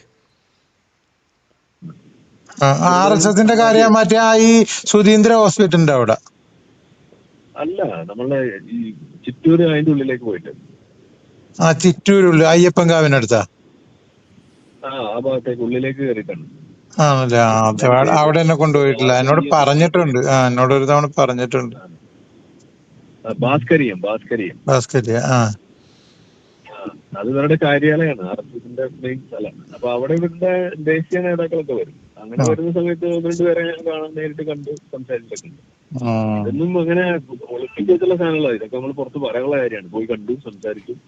ഞാൻ എത്ര ഇത് 2022 സംഭവിച്ച കാര്യമാണ്. അപ്പോൾ രസം എന്താന്ന് പറഞ്ഞു കഴിഞ്ഞാൽ, ഇത് പോയി വന്നിട്ട് അന്നത്തെ ആണോ അതിൻ്റെ അടുത്ത ദിവസത്തെ ആണോ ലൈവിൽ ഞാൻ പറയുന്നുണ്ട്, ഇതേ കഴിഞ്ഞ ദിവസം RSSന്റെ നേതാവിനെ ഞാൻ പോയി കണ്ടു, ഇന്ന കാര്യങ്ങൾ സംസാരിച്ചു എന്ന് നമ്മളിവിടെ പറയുന്ന കാര്യമാണ്. ഇത് ലിയാക്കത്തിന് എന്തോ വലിയ പുതിയ സംഭവമായിട്ട് കിട്ടിയിട്ട് അതേ കരിമ്പൂച്ച സിദ്ധാന്തമായിട്ട് വന്നിരിക്കുകയാണ്. അതുകൊണ്ട് ഇതേ എന്ന് പറഞ്ഞു, ഈ സാധനം ഈ യൂട്യൂബിന് പുറത്തേക്കുള്ള ഒരു ലോകം അതെന്തെന്നുള്ളത് ലിയാക്കത്തിനെങ്കിലും പഠിക്കണം. അതാണ് നമുക്ക് പറയാനുള്ളത്. ഇത് പൊളിപ്പിച്ച് വെച്ച് ചെയ്യാനെന്തുള്ളു? ഇതൊക്കെ പുള്ളി ഭയങ്കര ഇമേജ് കോൺഷ്യസ് ആണ്. അതിന്റെ ഇപ്പൊ എത്ര വലിയ ഇമേജ് ഉണ്ടായാലും പറയണത് കൊണ്ടത്തരാണെന്നുണ്ടെങ്കിൽ ഇമേജ് ഉണ്ടായിട്ടുള്ള കാര്യം. അതേസമയം നിങ്ങൾ എത്ര വലിയ മണ്ടനാണെങ്കിലും പറയണത് കാര്യമാണെങ്കിൽ ഇമേജ് തന്നെ വരും. അത് പുള്ളിക്ക് മനസ്സിലാവുന്നല്ലോ. അതാണ് ഇതിന്റെ പ്രശ്നം. എന്തായാലും ഇങ്ങനെയുള്ള ആളുകളെ കണ്ടു, പിന്നെ നമ്മളെ സബ്സ്ക്രൈബർ കൗണ്ട് കൂടി. അതിന്റെ അർത്ഥം ആ കണ്ടത് കൊണ്ടാണ് കൂടിയത്. ഇങ്ങനെയൊക്കെ പുള്ളി അല്ല, ഈ സബ്സ്ക്രൈബേഴ്സ് കൂടാൻ സുനില് അവരുടെ ആൾക്കാർക്കൊക്കെ സുനില് നമ്മുടെ വീഡിയോ അയച്ചു കൊടുക്കാറുണ്ടായിരിക്കും. ലിയാക്കത്തിന്റെ വീഡിയോ പോലും സുനിൽ അയച്ചു കൊടുക്കാറുണ്ട്. അപ്പോഴോ ഈ സാധനം ലിയാക്കത്ത് പുറത്തു വിടുമോ നിങ്ങൾക്ക് തോന്നുന്നുണ്ടോ? ലിയാക്കത്തിന്റെ വീഡിയോ അപ്പന് ലിയാക്കത്ത് റീഫണ്ട് കൊടുക്കുവോ? അതാ പറഞ്ഞേ, അതെ, റീഫണ്ട്. എന്തിനാ ഈ പരിപാടി നിൽക്കണമെന്നാണ് എനിക്ക് മനസ്സിലാവുന്നത്. അതെ, നമ്മൾ പഴയ ചില സുഹൃത്തുക്കളുണ്ട്, എനിക്ക് ഇൻട്രസ്റ്റ് ഞാൻ എടുക്കില്ല, അപ്പോൾ ഇൻട്രസ്റ്റ് വന്നത് ഞാൻ ഡൊണേറ്റ് ചെയ്യുന്നു എന്നൊക്കെയാണ് പറയാം. എന്ന് പറഞ്ഞ മാതിരി മറ്റേ സുനിൽ ഈ പറഞ്ഞ പരിചയപ്പെടുത്തി കൊടുത്ത സുനിൽ എൻ്റെ വീഡിയോ ചില ആളുകൾക്ക് കാണിച്ചു, അതുവഴി എനിക്ക് കുറച്ച് പരസ്യ വരുമാനം വന്നിട്ടുണ്ട്. അത് തിരിച്ചു കൊടുക്കുമോ? എത്രയും പെട്ടെന്ന് ലിയാക്കത്ത് തിരിച്ചു കൊടുക്കണം എന്നാണ് എനിക്ക് പറയാനുള്ളത്. അപ്പോൾ ഇത് മറ്റേ ലിയാക്കത്ത് തന്നെ അവതരിപ്പിച്ച, ലിയാക്കത്ത് തന്നെ കട്ട് ചെയ്ത് പ്രചരിപ്പിച്ച ഓഡിയോയുടെ ബാക്കിയാണ് ഈ കേൾക്കുന്നത്. ഇത് പുതിയതൊന്നുമല്ല. ഓക്കെ, അപ്പോൾ ലിയാക്കത്തിന് ആവശ്യമുള്ളത് മാത്രം എടുക്കുകയാണ്. ഇത് ലിയാക്കത്ത് പ്രചരിപ്പിക്കും. ഇതാണ് ഞാൻ ചോദിക്കണേ. എൻ്റെ വീഡിയോ പ്രചരിപ്പിച്ചു, ആളുകൾക്ക് അയച്ചു കൊടുത്തു, അത് കൂടുതൽ സംഖ്യകൾ കാണട്ടെ എന്ന് തന്നെയാണ് അവർ വിചാരിക്കുന്നത്. ഓക്കെ, എന്തിനാ? അവർക്ക് ബോധം ഉണ്ടാവാൻ വേണ്ടിയിട്ട്, നമ്മൾ എല്ലാവർക്കും ബോധം ഉണ്ടാവാൻ വേണ്ടിയിട്ടല്ലേ പണിയെടുക്കണം. അപ്പോൾ ലിയാക്കത്തിൻ്റെ വീഡിയോയും ഇദ്ദേഹം അയച്ചു കൊടുത്തു. ഇത് ലിയാക്കത്ത് സമ്മതിക്കുമോ? ഇതാണ് നമുക്ക് അറിയേണ്ടുള്ളൂ. ഇതിലെന്തിനാണ് എന്നെ മാത്രം കരിവാരി തേക്കണത്? അപ്പോൾ പിന്തുണ അത് ലിയാക്കത്തും കിട്ടിയിട്ടില്ലേ അവരുടെ ആൾക്കാർക്ക്? നമ്മളെ വീഡിയോ സംഖ്യകൾ കാണാൻ പാടില്ല എന്ന് നമുക്ക് പറയാൻ പറ്റും. അത് പണ്ട് ചെറുപ്പത്തിൽ മദ്രസയിൽ പഠിക്കും. യൂട്യൂബിന് പുതിയ ഫീച്ചർ, മറ്റേ കുട്ടിയൊക്കെ കാണാൻ പാടില്ല അങ്ങനത്തെ ചോദിക്കല്ലേ സംഖ്യകൾ. അതെ, എന്താണ് ഡു നോട്ട് റെക്കമെൻഡ് ടു സംഗീസ്. നമുക്കൊരു പുതിയ ഫീച്ചർ ഒരു റിക്വസ്റ്റ് കൊടുക്കണം നമ്മളുടെ യൂട്യൂബിന്. എന്താണ് സംഗീ റെക്കമെൻഡേഷൻ ടേൺ ഓഫ്. തിരുവനന്തപുരത്തേക്ക് വിളിക്കാല്ലേ? അതെ, ഒന്ന് തിരുവനന്തപുരത്തോട്ട് ഞാൻ ഒന്ന് വിളിക്കട്ടെ. തിരുവനന്തപുരത്തല്ല, നാഗ്പൂരിലേക്ക്. എന്താണ് സംഗിച്ചി, ഇതൊക്കെ മറന്നോ? നമ്മുടെ കാര്യാലയത്തെ കുറിച്ചൊക്കെ മറന്നോ? അത് ഞാൻ എപ്പോഴും മറന്നു ചെയ്യുമ്പോ പോകുന്ന ഒരു ഞാൻ ഉള്ളത്. കൂട്ടുകാരോട് പറയായിരുന്നു, നിങ്ങൾ ഖുർആൻ കണ്ടു കഴിഞ്ഞാല് തുറന്ന് അകത്ത് കണ്ടു കഴിഞ്ഞാൽ നിങ്ങളുടെ കണ്ണ് പൊട്ടിത്തെറിക്കുമെന്ന്. കാരണം വീട്ടിൽ അങ്ങനെ പറഞ്ഞേക്കുന്നത്, എന്ത് മുസ്ലിം അല്ലാത്തവരൊക്കെ ഖുർആൻ തുറന്ന കണ്ണ് പൊട്ടി. അതേപോലെ അതെ അതേപോലെ അതിന് സംഖ്യകളാരും നമ്മുടെ യുക്തിവാദികളുടെ വീഡിയോ കാണാൻ പാടില്ല, കണ്ണ് പൊട്ടിത്തെറിക്കും. എന്തായാലും പുള്ളി സ്വയം കോമാളി ആയിക്കൊണ്ടിരിക്കുകയാണ്. അതെ അതെ. അല്ല ഇത് ഇത് ലിയാഖത്തിന് എന്റെ മറുപടി ആയിട്ട് ചാനലിൽ അപ്ലോഡ് ചെയ്തു ഈ വോയിസ്. എങ്ങനെ ലിയാഖത്തിനുള്ള എന്റെ മറുപടി ആയിട്ട് നമ്മൾ തമ്മിൽ ഈ ഫോൺ കോളേ ചാനലിൽ അപ്ലോഡ് ചെയ്യും. ഇല്ല, ഇത് റെക്കോർഡല്ല. അല്ലേ? അയ്യോ. എന്റെ വോയിസ് എന്റെ ഓട്ടോമാറ്റിക് റെക്കോർഡാ, ഞാൻ അയച്ചു തരാം. ആണോ? ശരി. ഞാൻ പറഞ്ഞത് ഇതിന്റെ ആവശ്യമൊന്നുമില്ല, അപ്ലോഡ് ചെയ്യേണ്ട ആവശ്യമില്ല. നമ്മള് പേഴ്സണലി പറഞ്ഞാൽ മതി. നമ്മളിത് സീരിയസ് ആയിട്ട് എടുക്കേണ്ട കാര്യമില്ല എന്നാണ്. ലിയാഖത്തിന് ബാദ്ഷയുടെ മറുപടി. അല്ല, ഞാൻ പറയണതേ, നമ്മളിത് സീരിയസ് ആയിട്ട് എടുക്കേണ്ട കാര്യമേ ഇല്ല. കളിയാക്കി വേണ്ട സാധനമാണ്. ഒരു അറ്റൻഷൻ ഇതിനെ അർഹിക്കുന്നില്ല ഈ സംഭവത്തിന്. അതെ അതെ. പുള്ളി ശരിക്കും പറഞ്ഞ സ്വയം കുഴി തോന്നുകയാണ് ചെയ്യുന്നത്. അതുകൊണ്ട് കാര്യമൊന്നുമില്ല, അതതിന്റെ വഴിക്ക് വിടുക, അത്രേ ഉള്ളൂ. നമുക്കിപ്പോ നമ്മൾ പറയുന്ന കാര്യങ്ങൾ എന്താണ്, നമുക്ക് ക്ലാരിറ്റി വരുമ്പോ നമ്മളത് വിളിച്ച് പറഞ്ഞോണ്ടേയിരിക്കും. അത് തുറന്നു ഇനി ക്ലാരിറ്റി വരുമ്പോ ഇനി കൂടുതൽ വിളിച്ച് പറയാം, അത്രല്ലേ ഉള്ളൂ. അതെ അതെ. തുടരുകയാണുള്ളതാണ്. ഹലോട്ടെ, പ്രണാമം. ഓക്കെ, പ്രണാമം. പ്രണാമം. ഓക്കെ, ശരി. ഇതാണ് ആ ഓഡിയോ. ഇതിൽ ലിയാഖത്ത് പറഞ്ഞല്ലോ, മറ്റേ ഇതുപോലെ ഓരോ സാധനങ്ങൾ ഇതിൽ ഇദ്ദേഹം പറയുന്നൊരു ഭാഗം ഉണ്ടായിരുന്നു. ഇത് എല്ലാവരെയും ശത്രുക്കളായിട്ട് കാണുന്നൊരു രീതി, ഇതൊരു നാർസിസ്റ്റിൻ്റെ സ്വഭാവമാണ് പച്ചയ്ക്ക് പറയുകയാണെങ്കിൽ. അതായത് ഒരാളെയും വിശ്വാസം ഉണ്ടാവില്ല. ഇപ്പോൾ ഈ ബാദുഷയെ പോലും വിശ്വാസമില്ല. പക്ഷേ ബാദുഷയും ഞാനും ലിയാഖത്തൊക്കെ ഒരു മ്യൂച്വൽ ഫ്രണ്ട്സ് ആയതുകൊണ്ട് ഇതിൽ ഒളിപ്പിക്കാനെന്നല്ല, ഈ പറഞ്ഞ ഇത്രയും നേരം കേട്ടതിൽ എന്താണ് ഒളിപ്പിക്കാനുള്ളത്? ഒരു സാധനം ഒളിപ്പിക്കാനല്ല. നമ്മളെന്തിനാ ഇത് പബ്ലിഷ് ചെയ്യാതിരിക്കേണ്ട കാര്യമല്ല. ഇത് ഒന്നാമത് നമ്മൾ പേഴ്സണൽ നമ്പറിലായതുകൊണ്ട് റെക്കോർഡിങ് ക്വാളിറ്റി എൻ്റെ ഓഡിയോ കുറവാണെന്ന് തോന്നുന്നു, അല്ലേ? കേൾക്കുന്നുണ്ടായിരുന്നു എൻ്റെ ഓഡിയോ? എനിക്ക് കുറവായിരുന്നു. പുള്ളിയുടെ ഓഡിയോ ആണ് മുഴച്ച് നിൽക്കുന്നുണ്ടായിരുന്നത്. അപ്പോൾ ആ ഒരു വ്യത്യാസമുണ്ട്. പിന്നെ ഇത് റെക്കോർഡ് ചെയ്യാൻ എന്നുള്ളൊരു ഉദ്ദേശത്തിലാണെങ്കിൽ ഞാൻ ഈ നമ്പറിൽ നിന്ന് വിളിക്കൂലേ, എൻ്റെ കോയ കോളിംഗ് നമ്പറിൽ നിന്ന്. അപ്പോൾ ഇത് കേട്ടപ്പോൾ തന്നെ ലിയാഖത്ത് മറുപടി കൊടുക്കുന്നത് കണ്ടില്ലേ, അവൻ പേടിച്ചു. അതുകൊണ്ടാണ് ഉടനെ തോറ്റു പിൻവാങ്ങി. അപ്പോൾ പുള്ളി പറഞ്ഞു, അത് കോയ കോളിംഗ് നമ്പറിൽ നിന്നല്ല വിളിച്ചത്, പേഴ്സണൽ നമ്പറിൽ നിന്നാണ് വിളിച്ചപ്പോൾ. അപ്പോഴേക്കും ആ കഥ ചീറ്റിപ്പോയി. ഇത് ഓൺ ദ സ്പോട്ട് കഥയാണ്. ഈ നിമിഷ കവി എന്നൊക്കെ പറയുന്നത് നമ്മൾ കേട്ടിട്ടുണ്ട്. നിമിഷ ഗൂഢോലോചന സിദ്ധൻ എന്ന് നമ്മൾ ആദ്യമായിട്ട് കേൾക്കുകയാണ്. ഇതാണ് നമ്മൾ കാണുന്നത്. ഇത് ഏതായാലും നല്ല ഭാവിയുണ്ട് ഒരു ഈ പറയുന്ന സംഗതിയിൽ. അത് ഒന്ന് കാര്യമായിട്ട് പരിഗണിക്കണമെന്നാണ്. ഇനി എന്താ പറയാനുള്ളത്? നമുക്ക് ഇനി ഇതിൽ കൂടുതൽ നീട്ടിക്കൊണ്ട് പോകാനൊന്നുമില്ല. ഇതാണ് അതിൽ ഒരു സംഭവം. യെസ്, ഇതിൽ ചില ആളുകൾ പറയേണ്ടത് ഈ ജനം ടി വിയിൽ പോകുമ്പോൾ അവർ ഊക്കി വിടും, അവർക്കെതിരെ പറഞ്ഞാൽ പ്രശ്നമാവും. ഞാൻ കുറേ കാലമായിട്ട് പോകുന്നത്, നമ്മൾ എന്തെല്ലാം കാര്യങ്ങൾ ഈ BJP യുടെ പ്രശ്നങ്ങൾ അവിടെ പോയി പറയുന്നു. ഒരാൾ പോലും അബ്ദുള്ള അവിടെ ഇരുന്നിട്ട് BJP എന്നും തെറി പറയുന്നത്, അബ്ദുള്ളനെ വിളിച്ചിട്ട് നിങ്ങളങ്ങനെ പറഞ്ഞാൽ ശരിയായില്ല എന്ന് എവിടെയെങ്കിലും എപ്പോഴെങ്കിലും പറയുന്നത് നിങ്ങൾ കേട്ടിട്ടുണ്ടോ? അങ്ങനെയില്ല. ഇതൊക്കെ നിങ്ങൾ ഈ കഥ ഉണ്ടാക്കുമ്പോൾ പറഞ്ഞ് ഇത് രസമാണെന്ന് കേൾക്കുമ്പോൾ അങ്ങനെ അങ്ങ് പറഞ്ഞു പോകണമാണ്. ഞാൻ ഈ പറയുന്ന മറ്റേ ആളെ നമ്മൾ വിളിച്ചു, എന്നെ എപ്പോഴും ഇതിന് വേണ്ടിയിട്ട് ക്ഷണിക്കുന്ന ഇതിൻ്റെ ന്യൂസ് പ്രൊഡ്യൂസറുണ്ട്, പുള്ളിയെ ഞാൻ വിളിച്ചു. ഞാൻ കോൾ റെക്കോർഡ് നമ്മൾ ആളെടുത്ത് പെർമിഷനൊന്നും വാങ്ങിച്ചിട്ടില്ല, ഒരു പേഴ്സണൽ ഒരു കോളാണ്. അയാളോട് ഞാൻ ചോദിച്ചു, നിങ്ങൾക്ക് അങ്ങനെ ലിയാഖത്തുമായിട്ട് അങ്ങനെ എന്തെങ്കിലും ഒരു ഇടപാടുണ്ടായോ? ഇല്ല, അങ്ങനെ ഞാൻ ഓർക്കുന്നേ ഇല്ല, അങ്ങനെ ഒരു സംഭവം പറയാൻ സാധ്യതയില്ല, അങ്ങനെ നമ്മൾ പറയാറില്ലല്ലോ എന്നാണ് പുള്ളി പറയുന്നത്. എന്നുവെച്ചാൽ നിങ്ങൾ അങ്ങനെ പറഞ്ഞു, മോദിയെ തെറി വിളിച്ചത് ശരിയായില്ല എന്നൊക്കെ ലിയാഖത്തിനോട് പറഞ്ഞു. എന്തോ അങ്ങനെ എന്തെങ്കിലും ഉണ്ടെങ്കിൽ അതിൻ്റെ കോൾ പുറത്തേക്ക് വിടുക, അതാണ് എനിക്ക് പറയാനുള്ളത്. അങ്ങനെ ഉണ്ടെങ്കിൽ നമ്മളെന്തായാലും ജനം ടി വിയുടെ മുഖത്ത് നോക്കിയിട്ട് നമ്മൾ ചോദിച്ചിരിക്കും. പല കാര്യങ്ങളും നമ്മൾ മുഖത്ത് നോക്കി ചോദിച്ചിട്ടുണ്ട്. ഇത് ചോദിക്കുന്നതിന് നമുക്കൊരു ബുദ്ധിമുട്ടില്ല. പണ്ട് ഒരു ചാനലിൽ അനിൽ നമ്പ്യാരോട് നമ്മൾ നേരിട്ട് ചോദിച്ചാണ്, നിങ്ങൾ ആ പറഞ്ഞ് ശരിയായില്ല എന്ന് നമ്മൾ പറയുമ്പോൾ പുള്ളി അവിടെ ഇരുന്ന് അതിനെ മെഴുകുന്നതൊക്കെ നിങ്ങൾ തന്നെ കണ്ടു കാണും. അതൊക്കെ ഇവിടെ മറ്റേ ഷോർട്സ് ആയിട്ട് വൈറലായിട്ട് പോയിട്ടുള്ളതാണ്. അപ്പോൾ ഇതൊക്കെ നമ്മൾ ചെയ്തിട്ടുള്ള സാധനമാണ്. അപ്പോൾ ഞാൻ പറയുന്നു, ഇത് വസ്തുതാപരമായിട്ടുള്ള കാര്യങ്ങൾ എന്തെങ്കിലും ഉണ്ടെങ്കിൽ അത് പറയാം. ഈ ഗൂഢാലോചന സിദ്ധാന്തത്തിൻ്റെ പിന്നാലെ പോകാൻ എന്നെ കിട്ടില്ല. അപ്പോൾ ഏതായാലും ഇത് ലിയാഖത്തായിട്ട് ഈ പറയുന്ന സാധനം പുറത്തുവിട്ടുകൊണ്ട് നമ്മളതിന് ബാക്കി ഇതിലൊരു സംഗതി പോലും ഞാനല്ല തുടങ്ങി വെച്ചിരിക്കുന്നത്. നമ്മളുടെ വഴിക്ക് പോകുമ്പോൾ ഭാഷ ശരിയല്ല, വലതുപക്ഷ നാസ്തികത, ഞാൻ അവരിൽപ്പെട്ടവനല്ല എന്നൊക്കെ പറഞ്ഞ് നമ്മുടെ പിന്നാലെ കൂടി അതിൻ്റെ ഓരോ സംഗതി നമ്മളിലേക്ക് എത്തുമ്പോൾ അതിനുള്ള മറുപടി എന്നോണം നമ്മൾ ഓരോന്നോരോന്ന് പറയാൻ തുടങ്ങിയപ്പോൾ അതാണ് ഇവിടെ ഈ പറയുന്ന ഒരു വിഷയത്തിലേക്ക് കൾമിനേറ്റ് ചെയ്തിരിക്കുകയാണ്. അല്ലാതെ ഇത് തുടങ്ങി വെച്ചത് ഞാനല്ല. അല്ലെങ്കിൽ അത് തെളിയിക്കുക നമ്മൾ എവിടുന്നാണ് തുടങ്ങി വെച്ചെന്നുള്ളത്. വേദിയിലേക്ക് പോകുമ്പോൾ ആരിഫ് ഉണ്ടെങ്കിൽ ഞാനില്ല, അവൻ വന്നോട്ടെ എന്ന് പറഞ്ഞുകൊണ്ട് പരിപാടിയെ കൊളാക്കുക. അവർ നമ്മളെ വിളിച്ചിട്ട് അതിൻ്റെ പരിഭവം പറയുക. ഇതാണ് ഒരു സംഭവിക്കുന്നത്. അപ്പം നിങ്ങൾ ഈ പറയുന്നത് ഇതൊരു ക്യാൻസൽ കൾച്ചറാണെന്ന് പോലും മനസ്സിലാകാത്ത തരം ഒരു രീതിയിലാണ് ലിയാഖത്ത് അതൊക്കെ മനസ്സിലാക്കി വെക്കുന്നത്. അവനുണ്ടെങ്കിൽ അവൻ വന്നോട്ടെ, ഞാനില്ല എന്ന് പറയുന്നത് ക്യാൻസൽ കൾച്ചറിൻ്റെ ഭാഗം തന്നെയാണ്. അതെൻ്റെ വ്യക്തിപരമായ തീരുമാനം എന്നൊക്കെ പറഞ്ഞ് നിങ്ങൾക്ക് അതിനെ ഗ്ലോറിഫൈ ചെയ്യാനൊക്കെ പറ്റുമായിരിക്കും. പക്ഷേ അതും ഈ ക്യാൻസൽ കൾച്ചർ അത് തന്നെയാണ്. ഞാൻ വരണമെങ്കിൽ അവൻ പാടില്ല എന്ന് പറയുന്നതിൻ്റെ മറ്റൊരു രൂപമാണ് അവനുണ്ടെങ്കിൽ ഞാനില്ല എന്ന് പറയുന്നത്. ഓക്കെ, അപ്പോൾ അതിന് വലിയ ഡെക്കറേഷൻ ഒന്നും കൊടുക്കാനില്ല എന്നാണ് പറയാനുള്ളത്. അപ്പോൾ അങ്ങനെയുള്ള പല പല കാര്യങ്ങൾ, അത് ഒരു വേദിയിൽ നിന്നല്ല, 2-3 വേദികളിൽ നിന്നാണ് നമുക്ക് അവിടുത്തെ ആളുകൾ വിളിച്ച് പറഞ്ഞിരിക്കുന്നത്. ഇതാണ് ചെയ്തുകൊണ്ടിരുന്നത്. പിന്നെ എന്താണ് സ്വതന്ത്ര ഈ പറയുന്നത് എന്താണ് വലതുപക്ഷ നാസ്തികരുമായിട്ട് ഞാൻ വേദി പങ്കിടില്ല, ഇങ്ങനെയുള്ള ചില കാര്യങ്ങളൊക്കെ പറഞ്ഞു വെച്ചുകൊണ്ടിരിക്കുക. അപ്പോൾ എന്താണ് ഈ സാധനം എന്ന് പറയേണ്ടത് അത് പറയില്ല, ചാപ്പ മാത്രമേ ഉള്ളൂ. എന്നിട്ട് ഇതേപോലുള്ള സാധനങ്ങൾ പറഞ്ഞുകൊണ്ടിരിക്കും. ഇതാണ് ഇവിടെ നടക്കുന്നത്. അപ്പം നമ്മളതിന് പ്രതികരിക്കും. അതാണ് ഉണ്ടാവുക. ഭാഷ ശരിയല്ല എന്ന് പറഞ്ഞുകൊണ്ടിരിക്കും. ഈ ലിയാഖത്ത് തന്നെ കോയാന്ന് വിളിക്കുന്നത് നമ്മൾ കേൾപ്പിച്ചാരാം.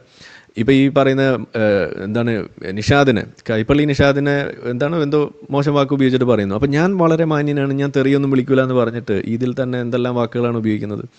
അപ്പോൾ അത് ഹലാലായിട്ടുള്ള തെറിയാണ്. അപ്പോൾ നിങ്ങൾക്ക് സൗകര്യമുള്ളപ്പോൾ ഇതൊക്കെ മാറ്റി, ഇത് തന്നെയാണ് ഈ പറയുന്ന ഇരട്ടത്താപ്പ് എന്ന് പറയുന്നത്, ഇത് തന്നെയാണ് നമ്മൾ ഈ പറയുന്ന സുഡാപ്പിത്തരം എന്ന് നമ്മൾ പറയാം. അപ്പോൾ നിങ്ങൾ സത്യത്തിൽ ഈ പറയുന്ന വിഷയത്തിൽ നിന്നും ഇപ്പോഴും പുറത്ത് ചാടിയിട്ടില്ല എന്ന് പറയുന്നതിൻ്റെ കാരണം അതൊക്കെ തന്നെയാണ്. ഈ വിഷയത്തിൻ്റെ ഒരു ഗൗരവം മനസ്സിലാക്കണം. ഇതിൻ്റെ റൂട്ട് കോസിലേക്ക് നിങ്ങൾക്ക് പോകാൻ, എവിടെയാണ് ഈ പറയുന്ന ഇതിൻ്റെ ലോക്കലൈസ്ഡ് ഇൻഫെക്ഷൻ ഉള്ളത്, ബാക്ടീരിയ എവിടെയാണ് ഇരിക്കുന്നത്, വൈറസ് എവിടെയാണ് ഇരിക്കുന്നതെന്ന് നിങ്ങൾക്ക് കണ്ടെത്താൻ സാധിച്ചിട്ടില്ല. നിങ്ങളിപ്പോഴും പാരസെറ്റമോൾ ഗുളിക കഴിച്ച് നടക്കുന്ന ഒരു സാധാരണ ഒരു ഡോക്ടർ ഷോപ്പിംഗ് നടത്തുന്ന ഒരാൾ മാത്രമാണ്. നിങ്ങൾക്ക് ഇതിൻ്റെ ഒരു ഗൗരവം അറിയില്ല എന്നുള്ളതാണ് നമുക്ക് കാണാൻ കഴിയുന്നത്. സോ ഇനി ഞാനതിൽ കൂടുതലൊന്നും നീട്ടുന്നില്ല. Yes Pinky, sorry for keeping you waiting. ഇല്ല ഞാൻ ചെറുതായിട്ട് പറയാം, അല്ലെങ്കിൽ എനിക്ക് ഒരു ക്ലോഷർ OCD ഉണ്ടാവും. അപ്പൊ എനിക്ക് ആദ്യമായിട്ട് പറയാനുള്ളത്, ഇത് മുഴുവൻ തുടങ്ങിയത് ഇത് ഓഫർ ആണോ പിന്തുണയാണോ ആ ചർച്ചയിലാണല്ലോ. ഇനിയിപ്പം അദ്ദേഹം ഫണ്ട് എന്നുള്ളത് ഉദ്ദേശിച്ചിട്ടില്ല എന്ന് തന്നെ വെക്കാം. എന്തിനാണ് അത്തരത്തിലുള്ള ഒരു സ്റ്റേറ്റ്മെന്റ് പിന്നെ വെക്കുന്നത്, ഒരു ഊഹാപോഹം സൃഷ്ടിക്കുന്നത്? അതിലൊരു കുടിലത ഇല്ലേ? കാരണം അതിന് മുന്നിലും പിന്നിലും ഞാൻ ആ ഇന്റർവ്യൂ കണ്ടതാണ്. അപ്പം ആ ചർച്ചകളിലൊക്കെ വരുമ്പം അത് ആരിഫിനെ ഒരു നെഗറ്റീവ് ലൈറ്റിൽ പോർട്രേ ചെയ്യാൻ വേണ്ടിയിട്ടാണ് ആ വാക്ക് ഉപയോഗിച്ചിട്ടുള്ളത് അല്ലെ? എനിക്കതാണ് മനസ്സിലായത്. പിന്നെ ഇന്നലെ ജസീം വിളിച്ചപ്പം മൂപ്പര് പറയുന്നുണ്ട് പിന്തുണ പ്രശ്നമാണെന്ന് ഞാൻ പറഞ്ഞിട്ടില്ലല്ലോ, പിന്തുണ പ്രശ്നമാണെന്ന് ഞാൻ പറഞ്ഞിട്ടില്ലല്ലോ എന്നും ചോദിക്കുന്നുണ്ട് അല്ലെ? ജസീം ചാറ്റിലുണ്ടെന്ന് തോന്നുന്നു, അങ്ങനെ ചോദിക്കുന്നുണ്ട്. അപ്പം പിന്തുണ പ്രശ്നമല്ല എങ്കിൽ പിന്നെ എന്തിനാണ് ആ ഇന്റർവ്യൂവിൽ പോയിട്ട് അതിങ്ങനെ ഒരു ആൾക്കറിയില്ലേ, ഈ സില്ലി മോങ്സ് എന്നൊക്കെ പറഞ്ഞ ചാനൽ എന്താണെന്ന് ആൾക്കറിയില്ലേ? അവർ ഇതുപോലുള്ള ക്യാച്ചി ആയിട്ടുള്ള സാധനങ്ങൾ എടുത്ത് അത് ഹെഡിങ് ആക്കുന്ന ആൾക്കറിയില്ലേ? അപ്പൊ എന്തിനാണ് ഒരു കോമൺ ഗോളിന് വേണ്ടി പ്രവർത്തിക്കുന്ന ഒരാൾ, നിങ്ങൾ തമ്മിൽ അഭിപ്രായ വ്യത്യാസം ഉണ്ടാവും, വെറുതെ എന്തിനാണ് ഒരു നെഗറ്റീവ് ലൈറ്റ് പോർട്രേ ചെയ്യുന്നത്? അതിന് പിന്നിലൊരു ലക്ഷ്യം ഉണ്ടെന്ന് തന്നെ ഞാൻ പറയും. ഓക്കെ, പിന്നെ വേറൊരു കാര്യം എന്ന് വെച്ച് കഴിഞ്ഞാല് പറയുന്നത് സംഘികളെ കണ്ടു, സംഘികളെ മീറ്റ് ചെയ്തു. അത് നല്ലൊരു കാര്യമാണ്. നിങ്ങൾ എല്ലാ തരത്തിലുള്ള അഭിപ്രായമുള്ളവരെ മീറ്റ് ചെയ്യണം. ഞാൻ പറയുന്നത് ആരിഫ് ബാസിലിനെയും ടീമിനെയും മീറ്റ് ചെയ്യണം.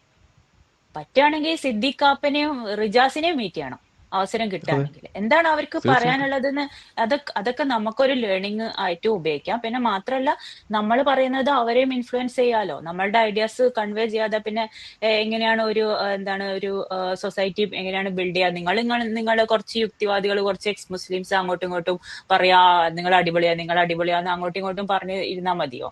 വ്യത്യസ്ത അഭിപ്രായങ്ങളുള്ളവരെ മീറ്റ് ചെയ്യണം. അതിലിപ്പോ എന്താണ് പ്രശ്നം എന്ന് എനിക്ക് മനസ്സിലായില്ല. പിന്നെ ജനൻ ടി വിയിൽ പോകുന്നതാണല്ലോ വലിയ പ്രശ്നം. അത് ചാറ്റിലും ഇപ്പൊ കാണുന്നുണ്ട്.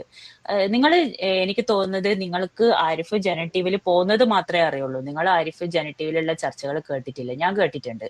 ഇപ്പൊ പല വിഷയങ്ങൾ, ഇപ്പൊ എനിക്ക് ഓർമ്മ വരുന്നത് മറ്റേ ജാനകിന്റെ ഇഷ്യൂവും ലൂസിഫറിന്റെ ഇഷ്യൂവിലൊക്കെ ആരിഫ് അവിടെ പോയിട്ട് അവർക്കെതിരെ തന്നെ പറഞ്ഞിട്ടുണ്ട്. അത് ലൂസിഫറിനെ എല്ലാരും ബോയ്ക്കോട്ടൊക്കെ ചെയ്ത സമയത്ത് പാടില്ല, ആർട്ട് ഫോർ ആർട്ട്സ് സേക്കാണെന്ന് അവിടെയും പറഞ്ഞിട്ടുണ്ട്. അപ്പം ഇതിന്റെ മുന്നേ ലിയാഖത്ത് ഒരു വീഡിയോ അവതരിപ്പിച്ച് ഇപ്പൊ പറഞ്ഞിരുന്നു, കേരള സ്റ്റോറി മാത്രം ആരിഫ് പറയുന്നത്, ജാനകിനെ പറ്റി പറയുന്നില്ല. തെറ്റാണത്, നുണയാണത് ശരിക്കും. ഓക്കെ, പിന്നെ ലാസ്റ്റ് ആയിട്ട് ഞാൻ പറയാനുള്ളത് എനിക്കെല്ലാം ഓർമ്മ ഉണ്ടാവും.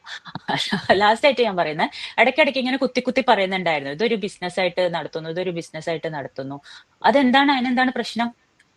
ആള് മോണിറ്റൈസ്ഡ് അല്ലേ ചാനല്? ആൾക്ക് ഇല്ല. ഗ്രോത്ത് വേണ്ട. ആളെന്തിനാണ് ഷോർട്സ് അല്ലേ? ആള് മോണിറ്റൈസ്ഡ് അല്ല. ആള് അല്ല മറ്റേ അല്ല, തമാശക്ക് ആളെല്ലാം മറ്റേ ഇതാണ്, ധർമ്മസ്ഥാപനം പോലെയാണ്. ആ പരസ്യമില്ല, ബൈമിയ കോഫി ഇല്ല, പേടിഎം, ഉം. പേപാൽ ഇല്ല, ഒന്നുമില്ല. നമുക്ക് ഒരു കാര്യം നമ്മൾക്ക് കുറച്ച് ഐഡിയാസ് കൺവേ ചെയ്യാനുണ്ട്. അപ്പൊ നമുക്ക് പൈസ ഒന്നും ഇല്ലാണ്ട് ചുമ്മാ അങ്ങനെ ചെയ്യുന്നതിൽ ഓക്കെ, ഒരു ലെവൽ വരെ നമുക്ക് ചെയ്യാൻ പറ്റും. പിന്നെ അത് നമുക്ക് കണ്ടിന്യൂ ചെയ്യണമെങ്കിൽ ഇപ്പം കമ്പ്യൂട്ടറും അതിന്റെ സെറ്റപ്പും അതിനുള്ള പൈസയൊക്കെ വേണമെങ്കിൽ അത് മോണിറ്റൈസ് ചെയ്ത് അതിൽ ഗ്രോ തന്നെ ചെയ്യാതെ അതിൽ വഴിയില്ല.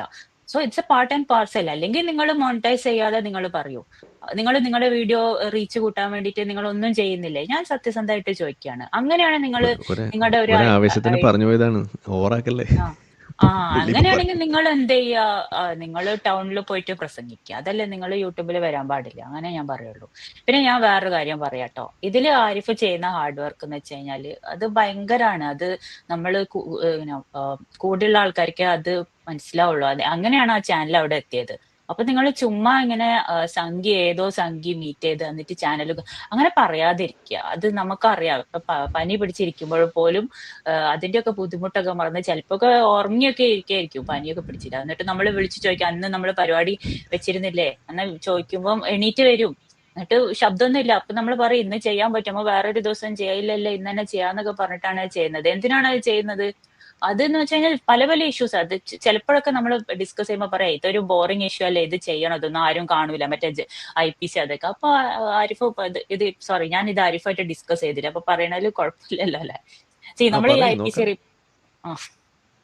നമ്മൾ ഈ IPC റിപ്പോർട്ടിന്റെ ഒക്കെ ഇത് ചെയ്യുന്ന സമയത്ത് ഞാൻ ആരിഫിനോട് പറഞ്ഞിട്ട് ഇത് അധികം പേരൊന്നും കാണില്ല, ഇത് അത്ര വ്യൂസ് ഒന്നും വരില്ല. അപ്പൊ ആരിഫ് പറയുന്നത് ഇല്ല, ഇതൊരു ഒരു റെക്കോർഡായിട്ട് അവിടെ ഇത് നമ്മൾ പഠിച്ച് റിസർച്ച് ചെയ്ത് അത് അവിടെ ഇരിക്കട്ടെ, അത് ചാനലിൽ അതൊരു ഫാക്ട് ബേസ്ഡ് വീഡിയോ ആയിട്ട് അവിടെ ഇരിക്കട്ടെ എന്ന് വെച്ചാൽ മൂപ്പര് അങ്ങനെയാണ് ഉദ്ദേശിക്കുന്നത്. അല്ലാണ്ട് എല്ലാത്തിലും വ്യൂസ് അങ്ങനെയല്ല. പിന്നെ പലതരത്തിലുള്ള പുതിയ ഐഡിയാസും ഇപ്പൊ കോയ കോളിംഗ് ആവട്ടെ, പിന്നെ നമ്മളിപ്പോ ഇങ്ങനെ ടീമായിട്ട് ചെയ്യുന്ന എന്താണ് ഹലോ ഫ്രീ തിങ്കർ ആവട്ടെ, എന്തിനാണ് ഇതൊക്കെ ചെയ്യുന്നത്? കാരണം അല്ലെങ്കിൽ അത് ബോറിംഗ് ആയി പോകും. അപ്പൊ അതിലുള്ള ഇൻപുട്സ് നിങ്ങൾ കാണാതെ വെറുതെ എന്തോ ചാർട്ടൊക്കെ കാണിച്ചു അത് കാരണം പെട്ടെന്ന് ഗ്രോത്ത് ഉണ്ടാവുന്നെന്ന് പറയുന്നത് ദാറ്റ് ഈസ് എന്താണ് പറയാ, അൺഫെയർ ആണെന്നേ ഞാൻ പറയുള്ളൂ.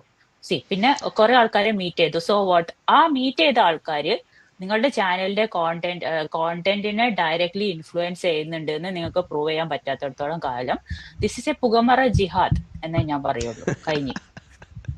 എക്സ് മുസ്ലിങ്ങൾക്ക് ജിഹാദ് ചെയ്യാൻ പറ്റുമോ? ജിഹാദ് മറ്റേ ഇയാള് വരെ ചെയ്തില്ലേ, ഗോൾവാൾക്കർ, ആരാണ്? സവർക്കർ ചെയ്തിക്കണേ ജിഹാദിനെ സപ്പോർട്ട്. സവർക്കർ ചെയ്യാമെങ്കിൽ പറ്റും. That's right. നമ്മളുടെ രാഹുൽ ഈശ്വർ പറഞ്ഞ പ്രകാരം നമ്മളെ വീഡിയോ കണ്ടുകൊണ്ടിരിക്കുന്ന ആളുകൾ ചാനൽ സബ്സ്ക്രൈബ് ചെയ്തിട്ടില്ല എന്നുണ്ടെങ്കിൽ അത് ചെയ്ത് നമ്മളെ സപ്പോർട്ട് ചെയ്യുക. മറ്റു രീതിയിൽ സപ്പോർട്ട് ചെയ്യാൻ ആഗ്രഹിക്കുന്ന ആളുകൾക്ക് അതിൻ്റെ ഡീറ്റെയിൽസ് ഡിസ്ക്രിപ്ഷനിലുണ്ട്. നിങ്ങളുടെ ഓരോ ലൈക്കും ഷെയറും അതുപോലെ കമൻ്റ് ഇടുന്നതും ഈ വീഡിയോ അതിൻ്റെ താഴെ വരുന്ന കമൻറ്റുകൾക്ക് നിങ്ങൾ പ്രതികരിക്കുന്നതെല്ലാം തന്നെ വീഡിയോയുടെ റീച്ച് കൂടുന്നതിന് വലിയ തോതിൽ ഉപകാരപ്പെടുന്ന സംഗതിയാണ്. അപ്പോൾ അതുകൊണ്ട് അതിൽ നിങ്ങൾ ഏർപ്പെടണം എന്നും കൂടി ഞാൻ അഭ്യർത്ഥിക്കുകയാണ്. മറ്റുള്ള രീതിയിലുള്ള സപ്പോർട്ട് തുടർന്നും നിങ്ങളുടെ ഭാഗത്തുനിന്നുണ്ടാവും എന്ന് പ്രതീക്ഷിക്കുന്നു.